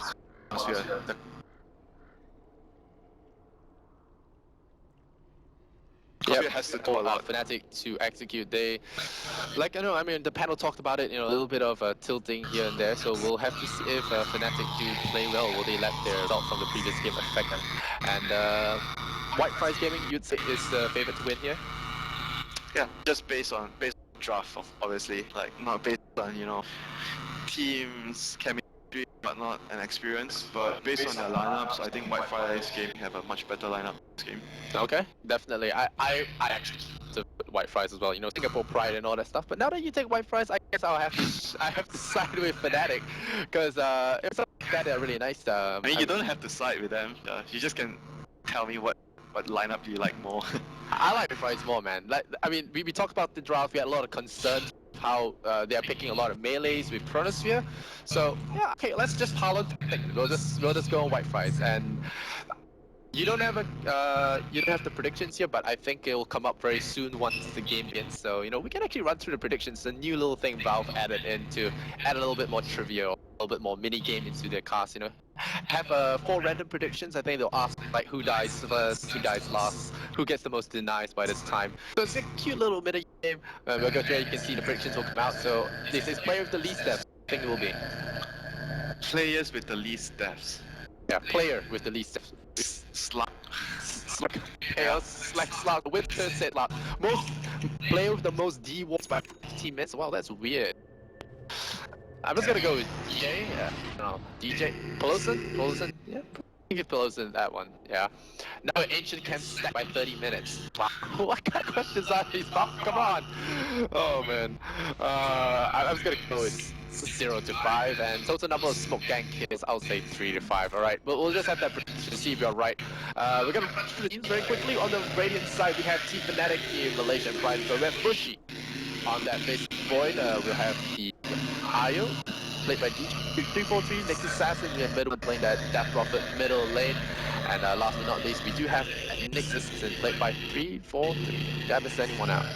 No, Bristleback, played by Ohio. Alright, nice. You want to run through them? Sure, we have HY on the Darkseer, the team captain, and we have CH on the bench, Peloson on the Disruptor, KY on, and lastly we have 290 on the Dread Knight. So tell me about 290. Have you heard of him before, or is he a Chinese pub star? He's a pub star. Okay. Haven't heard much about him. But overall, yeah, I've heard it from analysts across many casts, and they've always hated on the assassin support. We'll have to see how well do, because Bushy is taking on the role of carry Faceless Void. It's not going at all, he's going to mid 1 on the depth. He's going to be playing carry Void, and it's going to be that dual offlane with Ayo and the Wisps. they're switching up their lanes. They're sending Slug all the way bottom instead of the normal lanes that like the Darkseer against the Void safe lane. They're actually worried that the IO plus Bristleback can pressure the Slug a lot, so they are opting to actually put HY on the Darkseer against that lane. Okay. So, HY is gonna have a pretty easy lane, you say? Or does Bristleback fail against the Darkseer? Yeah, but Darkseer, you just need to put your lane and go into the jungle. Basically very easy for him. There's very little chance that the IO back can actually pose any kill threat against the Darkseer unless Darkseer tries to kill them and he makes a mistake. Because if you go by normal play, you push the lane and you jungle, there's very little risk that you're gonna die and you're gonna get a lot of fun experience. Yeah, that's definitely true. The Bristleback can't push the lane as fast as the Darkseer can. Yep, he's probably just gonna focus on last hitting, try to steal the jungle. And DJ and IO in the near future try to stack Ancients for the Bristol so that Bristol can pull ahead after this. So I don't see any kills happening in lane too much unless someone makes a mistake. Bushy's not gonna get any farm. Yeah, he's gonna have a hard time. If you look at the setup of the other lanes, he's not getting support FD, so I don't expect him to get too much farm here. They are moving all the supports towards the top lane. And DP versus Dragon Knight. I think DP is gonna win this matchup most of the time. Okay. But the IO has gone to bottom lane. They're swapping up the lane, so Bushy's thrown in the red tower, the white tower. He's up top with the Nick to try and fight HY. I mean, this lane is still okay though for HY. It doesn't really matter for him because he's still on their lane. He's gonna do a lot of work in these scenarios. So I'm not sure how much he minds because I believe you like the Darkseer in this situation, it doesn't really matter. Because as long as you're pushing the lanes, you're farming the jungle, you're getting a lot more experience than the enemy. So what What does H1 look get this game? Does he get the Blink Dagger? Does he go for the mech? Probably the mech. Guardian Greaves is pretty good versus the silence from that Prophet. Okay. You can remove that. Armor is pretty good versus the exorcism as well, so I would see him going for those items for sure. Maybe you complete the Greaves, you get a mech, Arcane Boost, and then you get a Blink. Then you get your Greaves after. Okay. Yeah, he went all the way to this. So they're swapping lanes once more. They seem to really prioritize in getting the fight on the slot, and they want the slot to go against the FE's lane. It's gonna have 2-on-1 now. It's gonna get bashed, so a little bit of harassment. Nick is level 1, the Mana. Oh no, he gets level 2 now. He has to be keeping that skill point. White Fry's gonna also use White. I kept KY. Okay. And yeah, he will actually jump out of there in time. Pelosin is here to lend aid and saving a lot of skill points. Yep. Third point glimpse. He's just waiting if he needs to get kinetic field. In certain scenarios, you might want the kinetic field, so he's saving his skill points. Or maybe in some cases, you want a range on the glimpse, so you put 2 points into the glimpse. Okay. So it's always good to actually save skill points. Yeah, it's really tripping me out because I'm thinking they're level 1 when I click on them.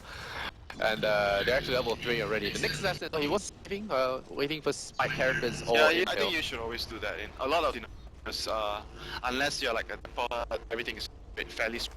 But if you're in certain situations, you want more skill points to do ancient, so you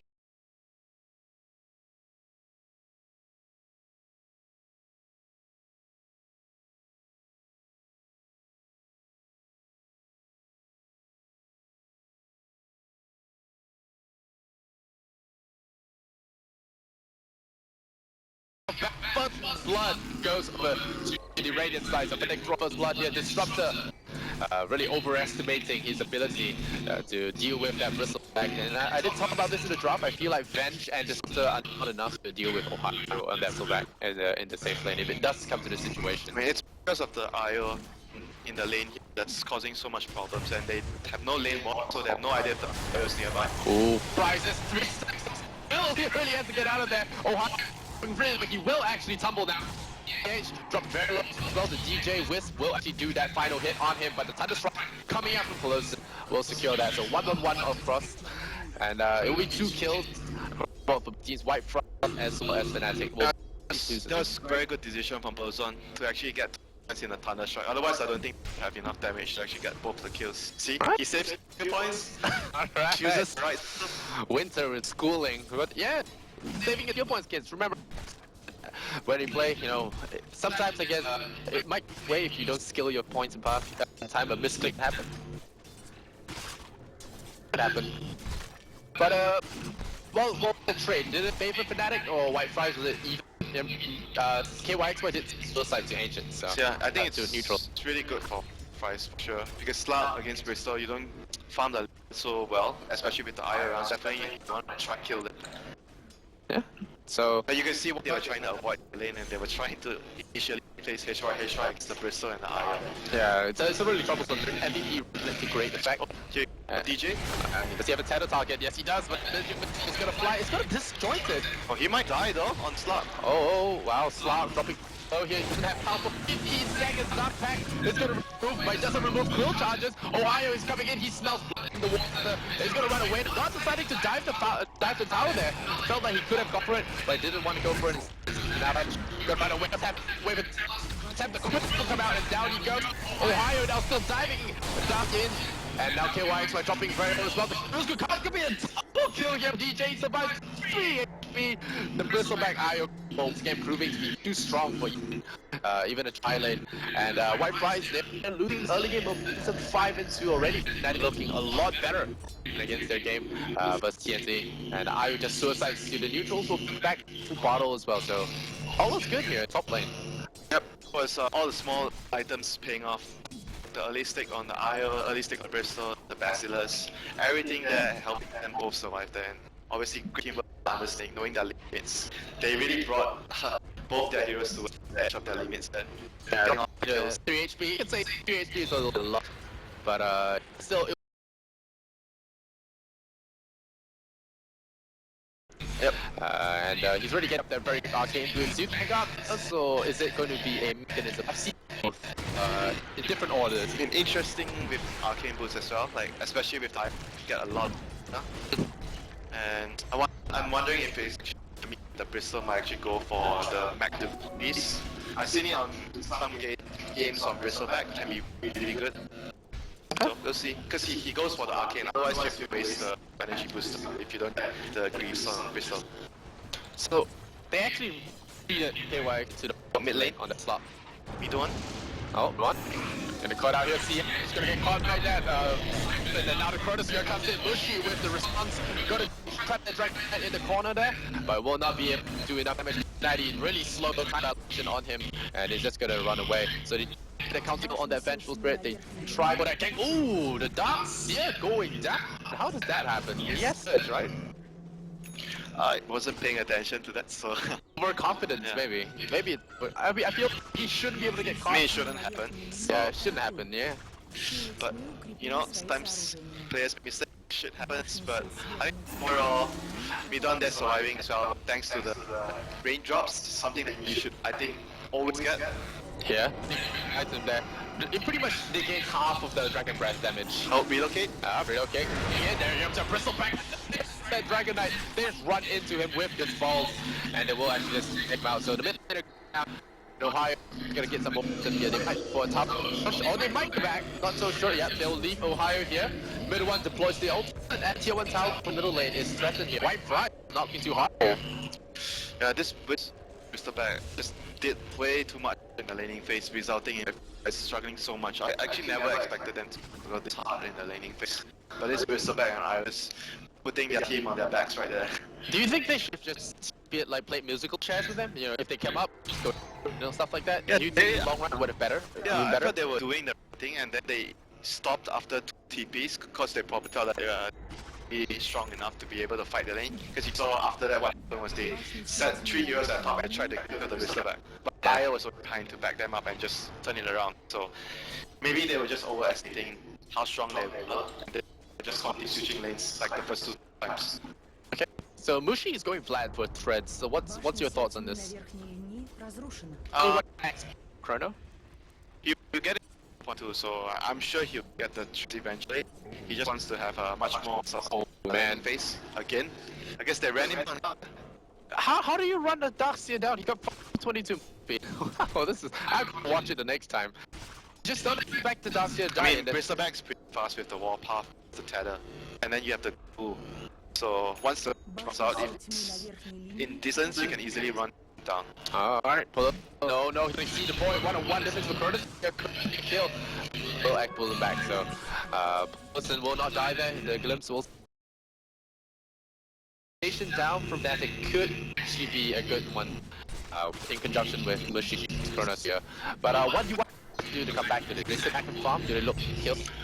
I think they have to for level 6 on Disruptor especially. Then they can maybe try to make a play small not something to try the bench and the move. Relocate again. Now, middle Dragon Knight running into enemy territory, nowhere else to run a spike comes up from 3, and it will be another kill for the Bristol. I look good, and you could say you talk about execution. This is good execution, right? Oh, HY, not the play, friend. What? Not the play. He was always top AFK into the team right there, and then he didn't move. I realized he relocated. They'll come back, right? Yeah, that was like for value at relocate thing there. Yeah. Telling something because like I mentioned, if you draft this sort of lineup, how newbie plays the 3 farming costs, you have to rely a lot on the space. If the 2 supports fail and your early game becomes like this, it's so difficult to play. Even though I said I like their lineup more, but because the early game went that bad, it's so difficult for them now. Yeah, the winter we double stack the Counter's Curse on it. You know, sometimes happens, you know. It's a thing, it's a thing. Yeah. It's definitely a thing. And I feel like the Counter's Curse is a real thing. This tier 2 tower is gonna fall. The goo will right here on 290. They already have a bit of Discord, all magical damage incoming. Not so much to really talk about, but it's something. It's gonna really amplify a lot of deep damage. They're not gonna be able to fight with the mech on Bristleback so early and so farm at this stage of game. Yeah. Let's just look at how fat he is.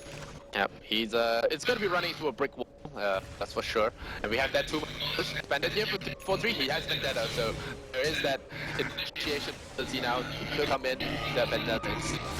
He could even lock down Slot if possible. He's 0 and 2, 900 gold, only threats to speak of, and that's not the slot you want. I feel like HY doing his strategy.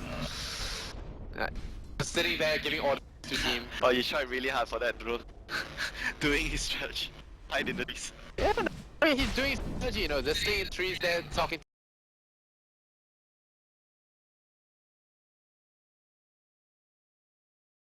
They got a glitch. Okay, drop the ultimate. That's real Ohio. Well, it's about time for it. Was it? I don't know, was DJ out of range? He's trying to relocate another. He will actually bail out his data was on cooldown. I couldn't save it. Alright, so yeah, a bit of a mistake there. Underestimating the firepower here from White Fries. They get that one. They will feed that IO kill. But that is here though. With the freedom. Trying to KYX when they decide to drop it really. Chronosphere and Mushy. Where can get that kill? C8. White Fries will step slot to Mushy there. All the one actually with the carry swarm will take him out. Now the time dilation. All these here making them release with no cooldown reductions, and they will not get spells out in time. So 13 to 5 now. It's really taking a beating here. The slot going down. It was actually good until Slot died there. Did manage to purchase up more of his items, so he looks too much. Yep. See, she went for the early blast since he wants to be able to 5-man with the DP ulti. So the blast was really useful, giving the aura, the armor, the damage, the slight damage, and coming in from behind with a really good chronosphere there. Yeah, if you look at that, I mean, oh my god, it's Ohio has Greaves completed this early. Yeah, man, that's not good at all. Not all your terror stuff, you know, you just shrug it all off with that guarding any kind of debuffs. Relocate. There's a relocate once again. And yeah, DK. Doesn't feel like a DK. It just melts. With that armor still going down to Ohio's Bristleback, like you said, really overfarmed at this point of the game. Yep. Another accident. Ready, so just way too big for them to handle right now. White Fries Gaming just get rolled over because not much they can do. They need to try and initiate with the Dark, but the Dark is so low level it doesn't even have too many points vacuum. It's level 7. No wall. It's just basically how you. So you say it's GG, or is there a way they can come back based on the draft?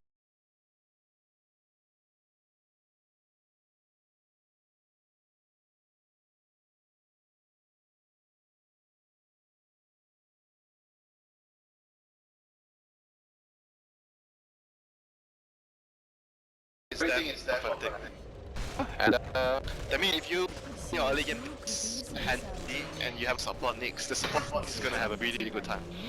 yeah, on the bright side, I got the D1 crank.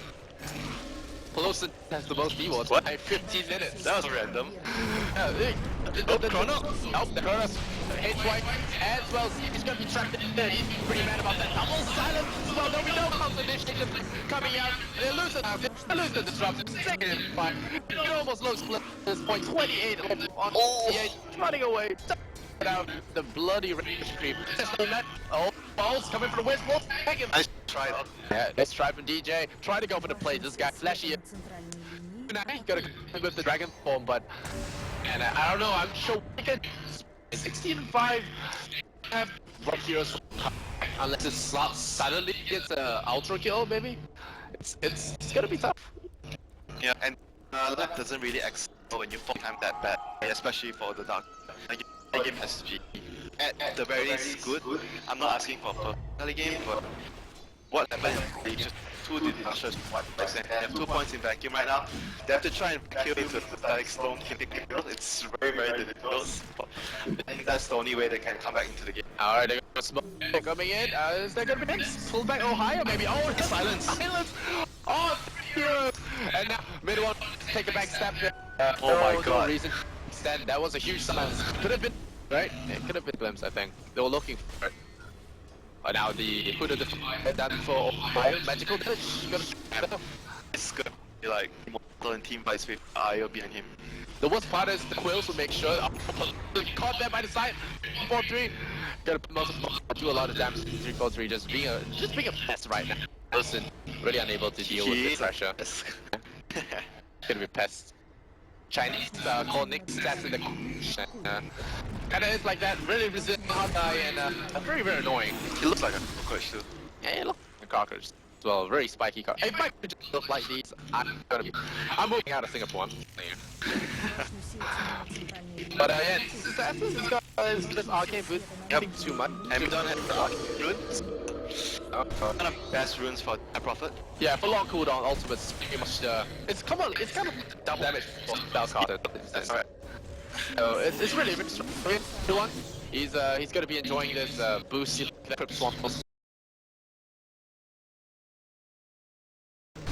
Mike Ballard there, and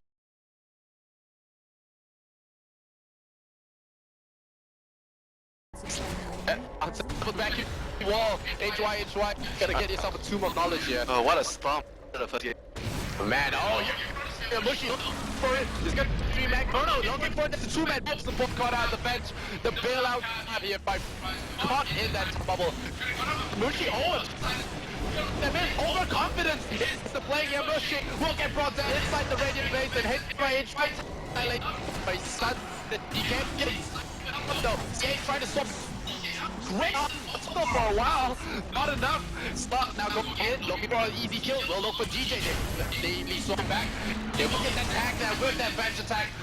Take him down. The Rex alive. The Rex still alive. That's right. Hard. Oh, but it's not a woman there. Check out the eye. They're gonna start.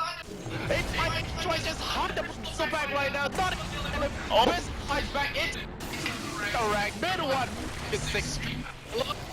Still trying to prevent the slugs, doing the 3-4-3 going down. F3 was left, not safe right now. But Ohio, he's right. Oh, come on, it's time. They will exit. Slug, he buybacks to this. He does have back. Do they come back? It's the question. Do they buy back? I think the answer is let the Rex's ball. Try and play this one back down, but it's not good at all for White Price. Look at that goal, bro. Tape it up a little. Okay. They have kill power though. Olos is just teasing him with the glimpse.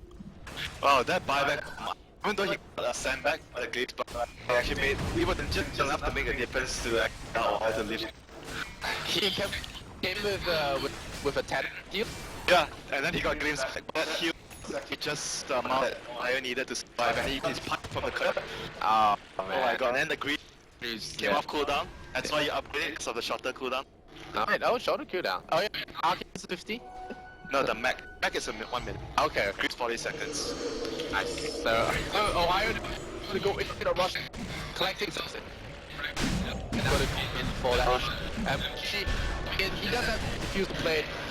I think Sushi's score will be, I think the courtesy has been pretty on point this game. Yeah, been targeting all the time because the bench keeps sitting out of the bunker, so he's doing the right moves. To point out was he chose to max time dilation.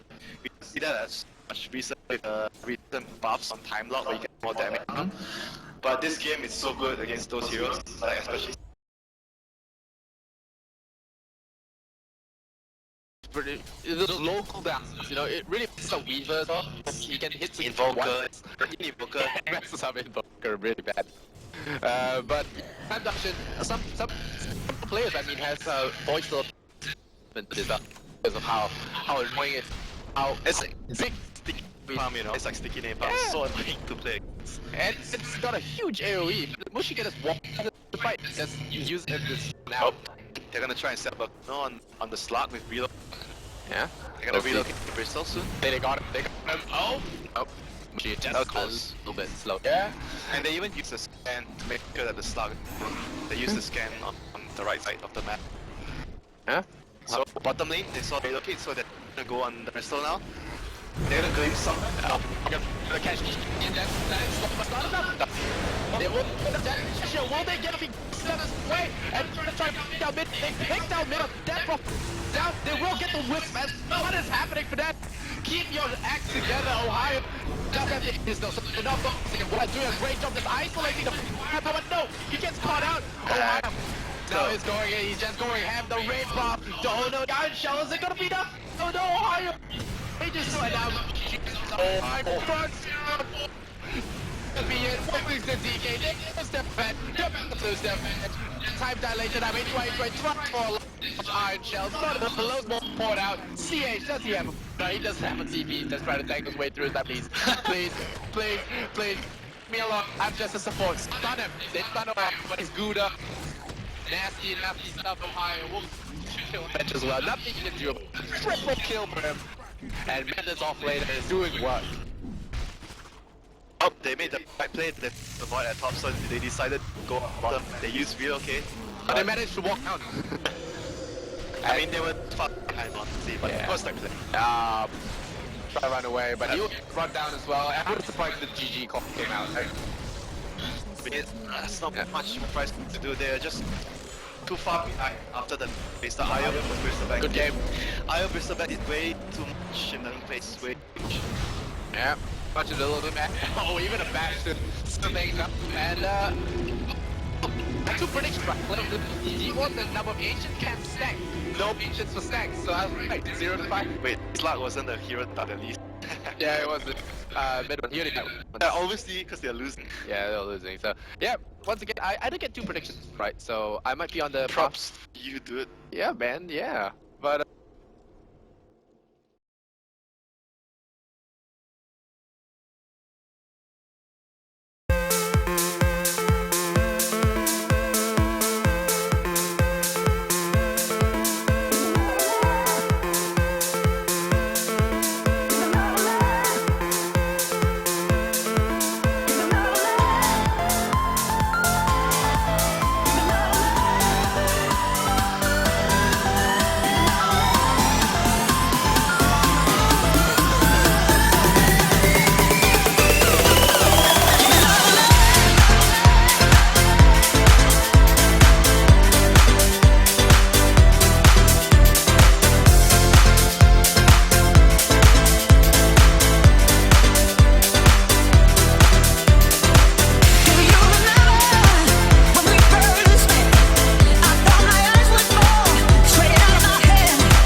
best overall if they could for Demon, and now they've started to switch over, run the Faceless Void. That Juggernaut in the mid lane is that consistent force that's a bit of an issue, and so I like what we're seeing so far. As far as the other bands that have come out now, it's the Tidehunter, Terrorblade, Drow Ranger, and that Lit.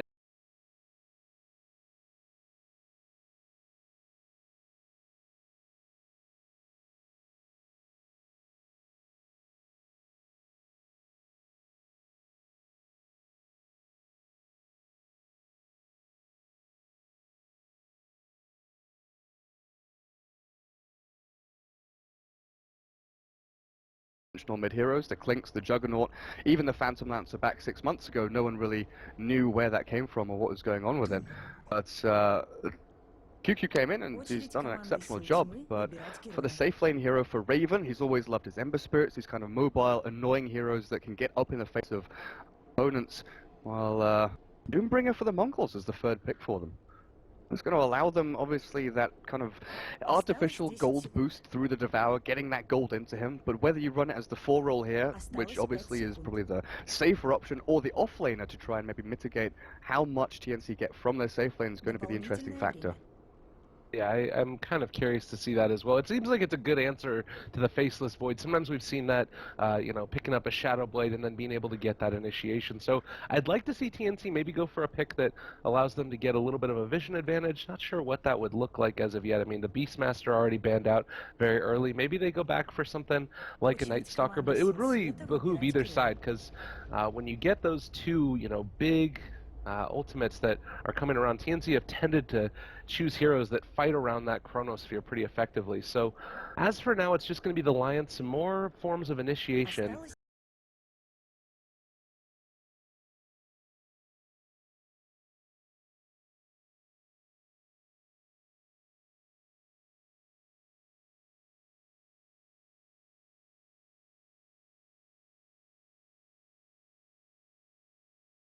You know, that's going towards the mid. It's going to be an annoying hero to handle. Now the Dazzle adds in that saving function that we've seen. Dazzle and Oracle, very good with the DP, keeping the exorcism going. But with the Doom now heading towards the offlane and an AA picked up by TNC, all of this healing coming through, all of these saving factors that the Mongols have, even the Scorched Earth from Doom, you know, these are kind of fight extenders that the Mongols have, wanting to have the kind of scrappier back and forth guerrilla tactics. You come in, you come out, you swap back, you grave up. TNC just like one ulti, one spell, one support, more importantly. It's not a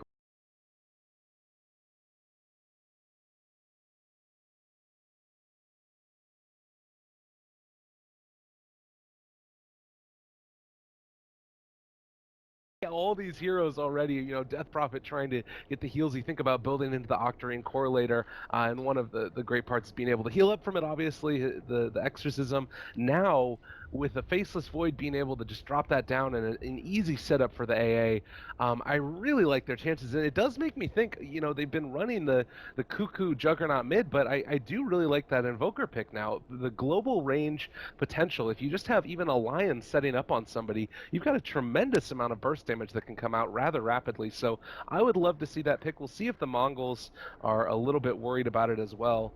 But I guess that's something that I don't really know how teams feel about it. If you got a hero or a player that constantly runs one thing throughout, you know, this open qualifier runs, do they want to try and switch it up even if it is a good pick? We'll see how they play it.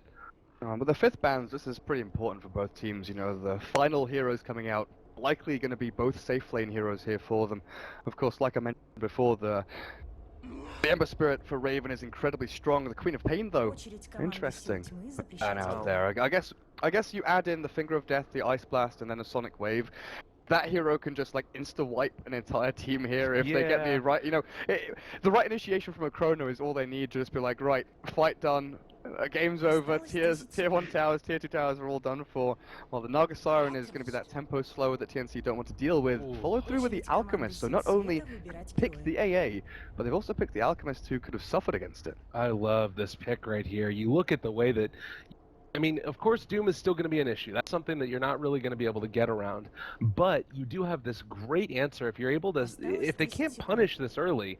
Like, Dazzle not the best at roaming, Venge can, but as long as they're somewhat careful about the position of the Alk in the mid lane, Cuckoo plays a great Alchemist, tons of Aghanim Scepter upgrades that are really high level.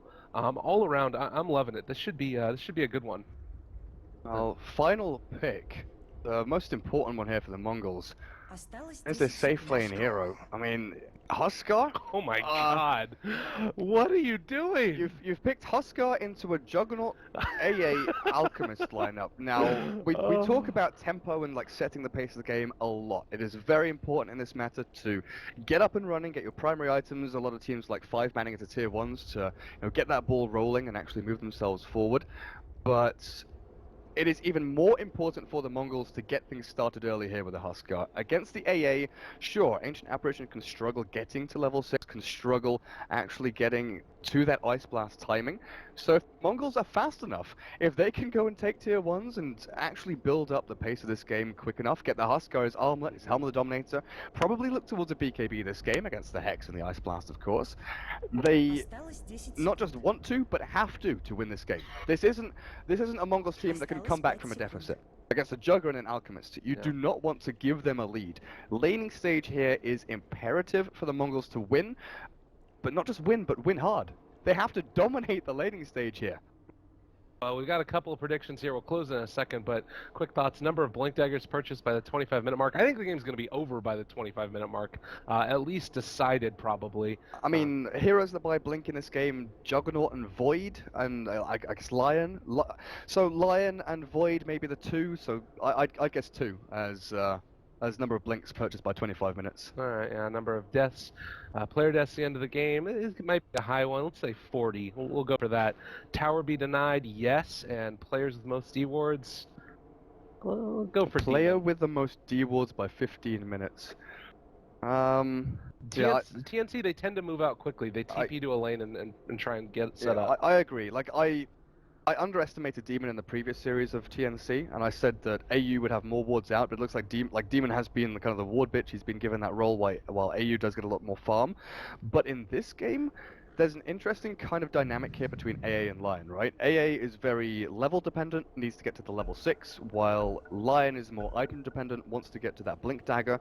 So Demon's going to be the one kind of roaming around and looking for the openings. He's still going to be warding and dewarding while...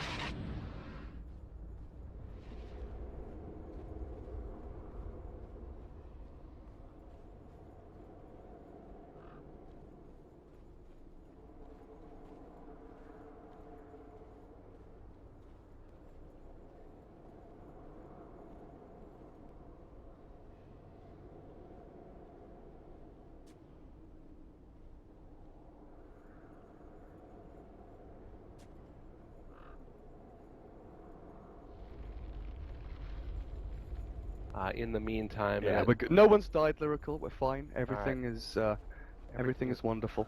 Good stuff. Well.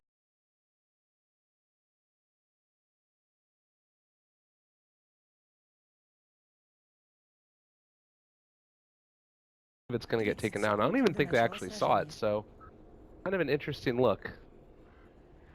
A full 3 heroes up to the top for TNC, going to go for the top rune spot there. Look at the spread of the Radiant heroes, though. 5 down towards bottom rune spot. They're all spread very thinly across. Usually this is something you see when, you're kind of safe in the fact that there's no roaming heroes, there's no Riki, no Earth Spirit, and there's going to be no smoke aggression from TNC. But this also enables QQ to get the first bounty rune. There's no contest on both bounty runes here from them. Let's give a nice little boost and a start there for the Alchemist who went for the Poor Man Shield. Double tangos, but also a Fairy Fire. Interesting, because usually the build is you go for the shared tangos, the PMS, then you buy a Quelling Blade and a Salve as soon as you possibly can. But this Fairy Fire does give him that extra bit of a saving mechanism against the Spirit Siphon, which is so devastating from the DP towards the mid lane. They're going to Chilling Touch up right from the beginning, wanting to give that little bit of extra damage to come out. Worth noting also that it is going to be, at least for the moment, the Doom that's sitting over in the jungle, Iron Toweling away, with Dazzle going for the D ward up top, and should just head back to lane afterwards. So, not wanting to mess around, no fuss, no muss, and it is going to be, at least for now, just the Doom in the jungle, even though he's sort of playing that 3 position. But look at the Death Prophet mid. This is the important matchup we were talking about. The Alchemist is going to be the guy that needs to get this farm up and running. The AA we've seen a lot of the times previously. This nice little chilling touch for heroes like Shadow Fiend to get the initial CS, but a Dazzle will come across with Poison Touch and do a little bit of damage back, but the is still sitting at 2 and 3. Not where you want to be with the Nullity Talisman start. You want to be really getting the initial wave in perfectly. Well, and you see down bottom as well that the Faceless Void, naturally a hero that's very strong and sustainable in lane, is going to struggle a little bit against the Huskar. So we'll keep our eyes between these two. Top should be relatively safe for not missing first blood, as it's just kind of a juggernaut by himself. If he dives tower, then we'll start to change our tune. But at least for now, they're feeling relatively safe up there. Yeah, first blood's going to happen either mid or bottom lane. The Faceless Void maybe going to be a little bit safer than the mid lane, because obviously with the Spirit Siphon coming up and running, level 3 will hit soon for the DP. Alchemist is susceptible to getting taken down, but the build that I was talking about, the Quelling Salve, the Chilling Touch has nicely kind of mitigated or broken that gap between Alchemist needing the extra damage on the creeps to get the last hits in, so he's been allowed to get the faster boots, which again keeps him safer in this mid lane. You do also see a second bounty rune now picked up for the Alchemist. Meanwhile, a little bit of a find over here on the top side. Also going to be able to get the damage coming in from the Shadow Wave, and this is going to be first blood, possibly for AU. He goes down. So Dazzle getting slightly lucky with that illusion rune. It's about the best one he could have gotten. I don't think he finds a kill with any other one. That heal bomb from the illusions, Aaron Bolo, like that is some lucky stuff right there from the Dazzle. Unfortunate for AU, of course, you don't know that Dazzle's going to pop up with a heal bomb coming out of a couple of illusions. It's just not something you really play into or expect to come forward from you. So good stuff there from the Dazzle. Now the safe play here from TNC that they've managed to hold these lanes together for a good 2.5 minutes. It's not come crumbling down at their feet, but it definitely has wavered a tiny bit. But they've secured Alchemist's mid lane. He's level 3, the 2 points in Acid Spray. This is where he starts to have this kind of ramp up time. He throws the acid down, he's going to get the last hits, and he's going to harass out the DP at the same time. It's just now the progression of making sure he doesn't die.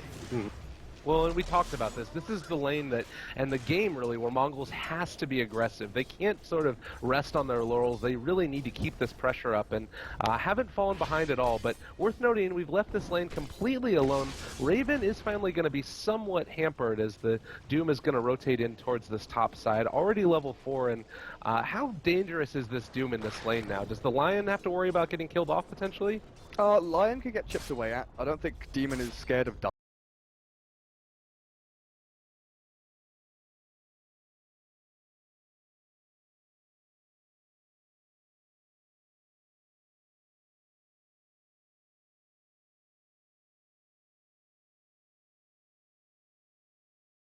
The big number here. 15 denies against an Alchemist. QQ is not having a happy time. He's 8 and 1. They've kept him safe. We've talked about this, but if you're not getting last hits, as Sam H, he gets the bounty stolen from him, but this might be the end of the Vengeful Spirit. Oh, he needs a bash really badly, and just unfortunately, I think he hit him 3 or 4 times and wasn't able to get a single one. Really unfortunate there for that Faceless Void. A little bit of the unlucky side.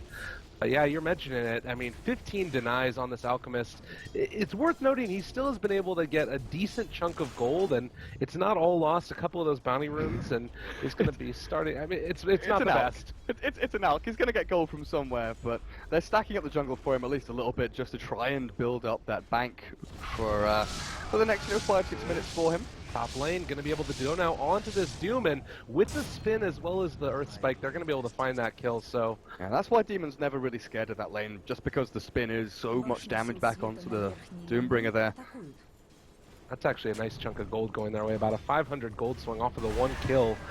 Farming all game just to put a little bit more gold in their pockets, and now Cuckoo after the second stack is going to be trying to clear these out, so the catch-up mechanic is going to be there against the Death Prophet, who is still denying creeps there in the mid lane, almost has as many as the last hits. I mean, she's got double nulls and now a DD rune back in the bottle as well. Like, if Alchemist wanted... Oh, Demon. Maybe in a little bit of trouble. The right clicks are going to be there. They do end up being able to throw out the Hex, and now Chilling Touch as well, trying to turn this back around. Cuckoo drops the Acid Spray. They might be able to... Oh, why? Don't do it! Okay, Dazzle's dead and AA is dead. Alright, we got 3 kills. That was the Ancient Apparition gone, but... Where did Venge die? Oh, Venge died as well. Juggernaut rotated into that one, so use the Omni Slash to be able to find the kill. Sorry about that one, a little bit of frustrating stuff, but still a really good, big win there for TNC. The biggest thing is that Alchemist was nearby, so he gets, you know, a chunk of that experience, getting close to that level 6 marker. He'd love to be there right now, and, you know, you see the DP closing on level 6, but this has been a tragic laning phase, really, for the Alk, but it's still not as tragic as I feel it needs to be for the Mongols to actually push themselves forward. Yeah, Huskar will get into this armor sooner rather than later. And now, you just look at what TNC are doing right now. AA is mid.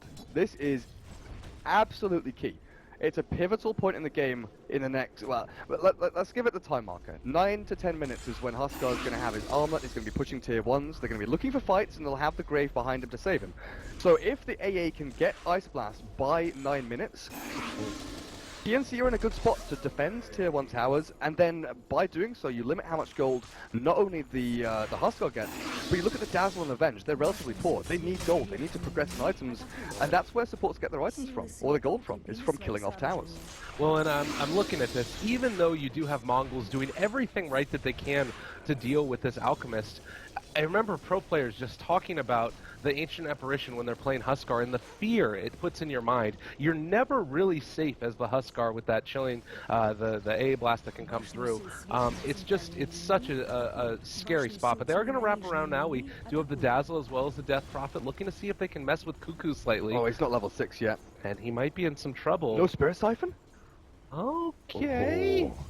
Like, if that play there by Cuckoo is like so perfect, going behind the trees and staying in that kind of line of fog under the ramp so the DP couldn't catch him with the Spirit Siphon. It literally, half a sec, not even a full duration Spirit Siphon, it's like half a second, just that little slow there, the tap, allows the rest of the heroes to catch up, allows them to move in onto the Alk and find the kill. Well, you can see now, you talked about it, coming a little bit earlier is the pressure. Armlet's still not yet up online, but the wraparound top, he might be able to find a kill here. Doom in a lot of trouble, Finger of Death, Omni Slash for good measure. Why not? Let's just kill that guy off. And the kitchen sink, just throw everything at him, honestly. But this is the Huskar now with Armlet pretty much done. Oh yeah, over on the Courier, it's already there and available for him. The Veil is over on your Death Prophet as well, so the key items are coming through. Like I said, kind of 8, 9... They're like, right, we've got items, let's go and do shit, let's go and fight, we'll go forward, we'll try and force TNC into a situation where they're uncomfortable and they have to battle into us. The Alchemist is nowhere near at that critical mass yet. He's still got another 10 minutes to go until he's anywhere near that big old Radiant Scoop to Travel build. I will say that you look at the way that this game progressed, had the Ancient Apparition been up there and able to take the stacks with the Alchemist, that play really stands out to me as one of the defining moments. When the DP walked in and took down those 2 large stacks, that easily could have been the level 6 for Ancient Apparition, as well as Cuckoo finishing off his armlet. So really, really good decision making from Mongols. They just need to keep up the aggression, and they might have a way just to be able to make it through here. AA is not getting that level 6 quite quickly enough for how fast these towers are falling. It's one tier 1, and that's kind of one you expect to fall by 10 minutes, so I think it's fine for now, and they have given this kind of bridge for AA to get into level 6. He's halfway through level 5 at this point in time. DP hasn't popped her first ulti yet. I'm wondering when that's actually going to come forward, if they go towards like a Roshan, if they want to try and fight around tier 1 mid, which is a very important tower to take. Because there's one hero in the game that we haven't really talked too much about, and that is Raven's Juggernaut. You know, we looked at him the first 5-6 minutes, uncontested lane, free farming through. Phase Boots and Yash is up, and this is a hero that, you know, does have a very high bar for tempo setting. He can kill people off with his spin, he's got Healing Ward to keep people going as well, and DP has used her ulti. I'm really confused. I think that visual. No, you see it as well, right? That's not a visual bug. That's that's on cooldown. That's a mistake. That is not the correct play because she is not even by the tier 1 tower. So mistakes were made. Apparently R is pretty close to something that she pressed. Maybe it's a legacy key thing, but they are going to be able to move in and try and make something of this. But for a lineup that's so dependent upon being able to hit these timings to make sure that those towers are going down, how big of a deal is it to lose a DP ulti like that? Every DP ulti has to take an objective. Whether that objective be a triple kill in a team fight, whether it be a tier 1 tower, whether it be Roshan, every exorcism has to accomplish something. That Exorcism accomplished like 2 creep kills. That's and that's it. So this is 140 seconds, or well, 90 seconds now at least, where the Death Prophet isn't the scary force. Like, TNC knows Exorcism are down. Maybe this is some massive mind game bait where Sanke's like, you know what guys, I'm gonna screw them around, I'm gonna use my DP ult, they're gonna think we can fight into this, and we smoke up behind the DP, try and bait her out. But TNC, they will actually try and smoke up and wrap in on this. It looks like they will try and take advantage of it. And sure, Exorcism is very important to be used aggressively here for the Mongols. Well, find the Alchemist. Yeah, Cuckoo just a little bit forward, so I don't know. It was a very weird series of events, Gareth. I'm very confused. The Cuckoo does end up getting smoke ganked in. They do end up dropping the Chronosphere. Going to be able to get now onto for the A blast as well, and a 3-person Earth Spike is going to go through. Can they find this kill onto the Huskar? He does manage to pop. Sam H running away for the moment, and I'm not sure if they've quite done enough damage though. Raven is doomed for the moment, and I think with that he should still be fine. So they hold back the aggression for the moment, but a really nice combination, and it shows why that Huskar is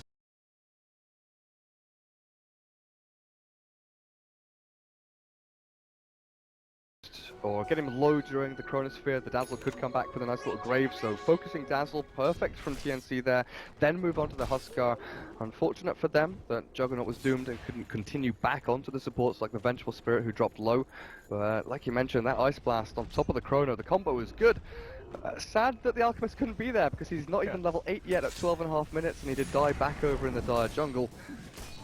Exorcism has returned for Sanke on this Death Prophet, and again, they have to do something with this. Once Huskar respawns, it's the game of 5 manning. They've got to keep going, pumping into these tier 1s, or else they're going to start losing out on the split push and split farm game.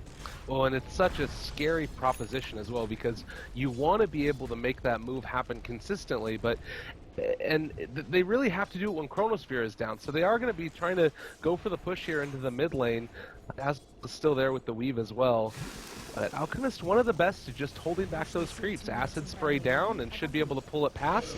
Tier 1 tower probably will fall with this, but... So the thing is with the Mongols, they're not heavily like ulti reliant to take team fights. Exorcism is nice to have in a team fight, but it's mainly about the grave, the swap, the jump in from the Huskar that's very important for them. Whereas for objective taking, Ice Blast not going to land there. Well, they'd be in a little bit of trouble. They are going to get out the magic missile, swap back onto Cuckoo. AU is going to run away for the moment. They do have a Chronosphere in 13 seconds, so not quite soon enough. The chase is going to continue over here, and AU is barely going to be able to walk away. 40 HP. Lion going to take it for the moment and is not going to finally find that hit with the Ghost. So they keep him back, but the movement into Roche, that might be too bold. Without the Ghosts up, it's not really viable for them, especially when they have the TP top to address the Juggernaut. He is definitely starting to get his farm on, and we've seen this build a couple of times, sometimes going back for the Battle Fury afterwards, so you're still capable of fighting early, but are going to be able to scale better into the late game. So we'll see what he ends up going for. He's just going to instead finish off the Manta style, so wants to be able to survive a little bit longer and not be hampered by that DP silence. Demon has done very well this game. 105, 1600 gold in the bank right now. Blink Dagger is getting closer and closer. And we've talked about the Chrono Ice Blast combo. We've talked about how great Ice Blast is against the Dazzle, the Huskar, the DP. But when you get that Blink Dagger on the Lion, add in the factor that you have 2 supports that can solo, that can, well, you look at it this way, you can solo kill with the Lion with the Ice Blast flying over, right, onto any hero on the map, like this right here. That's without a Blink Dagger. Now imagine a Lion with a Blink Dagger jumping onto a Huskar, and that same situation happening, Juggernaut slices through it! Omni Slash is going to kill him off, and now going to chase down the DP as well. Controls for the moment, and going to be able to get that chilling touch out. Everything going their way. Now as well, Proxy going to start to take some damage. They have the body blocks. They've got the stun. 4 are going to be dead, and it's all set up by Demon Dota. Killing off right at the start. I love it when you big up a player and you talk about the combos that you can pull off, and it happens right before your very eyes. I mean, this is the strength of TNC's lineup, right? They have 2 supports that can kill anyone on the map, anytime, any place, anyhow. Then they've got the cores. Can also play very well into the Huskar. The Omni Slash great with the physical damage onto them. The Blade Fury good at chasing down the DP. This Alchemist pick, it almost feels as if Alchemist could be any other hero because the other 4 heroes are doing so well at holding this game together. They know what they're doing, and they've been playing this style for a really a long time. I mean, the Lion AA is the big sort of, for me at least, sort of departure from previous play. I gotta say, the other thing is that fight happened without a Chronosphere being used, so Mongols can't really effectively push into this, I don't think, either. It's a very bold move to try and move down mid, but they have to try and regain some type of composure. Ancient Apparition Blast is going to be back up too for this. It's like I said at the end of the draft, it's like I've said a couple times already, it's not something that the Mongols maybe planned, you know, halfway through the draft, but by the end of it, it was something that they realized that is necessary of them, is the constant 5-man, the constant pressure and push. If you're getting split pushed, whatever, you have to deal with it. You just have to get these towers down. Oh man, and they're moving in right now. Faceless Void, he's hungry. He wants to throw out one of these Chronospheres and catch several again. They maybe are going to play a little bit more reserved. This is the one thing that TNC have struggled with occasionally, is they build up some momentum and you can feel that energy, that hunger to really take the last next objective, and maybe having a little bit of control is what they need to push them over the edge. But this to me shows that a little bit of self-control, not trying to go for gold, instead just play safe, get your farm, and wait for the next push. Like, it feels like, especially as I say these things, it feels even as I'm saying them that I'm being a bit biased towards TNC, but this game, this draft, the Mongols have put themselves, you know, backs against the wall, and they are very all-in with this draft. They don't have, you know, a dynamic draft that can do multiple things. They're not very good at split pushing. This is just like 5-man group up and push. So TNC have more options and are more diverse with what strategies and ways of entering fights and avenues of... They have greater win conditions. They have a greater amount of win conditions on TNC than the Mongols do have. And Roshan taking here, not only is it great for TNC to have when going into these big brawls and fighting and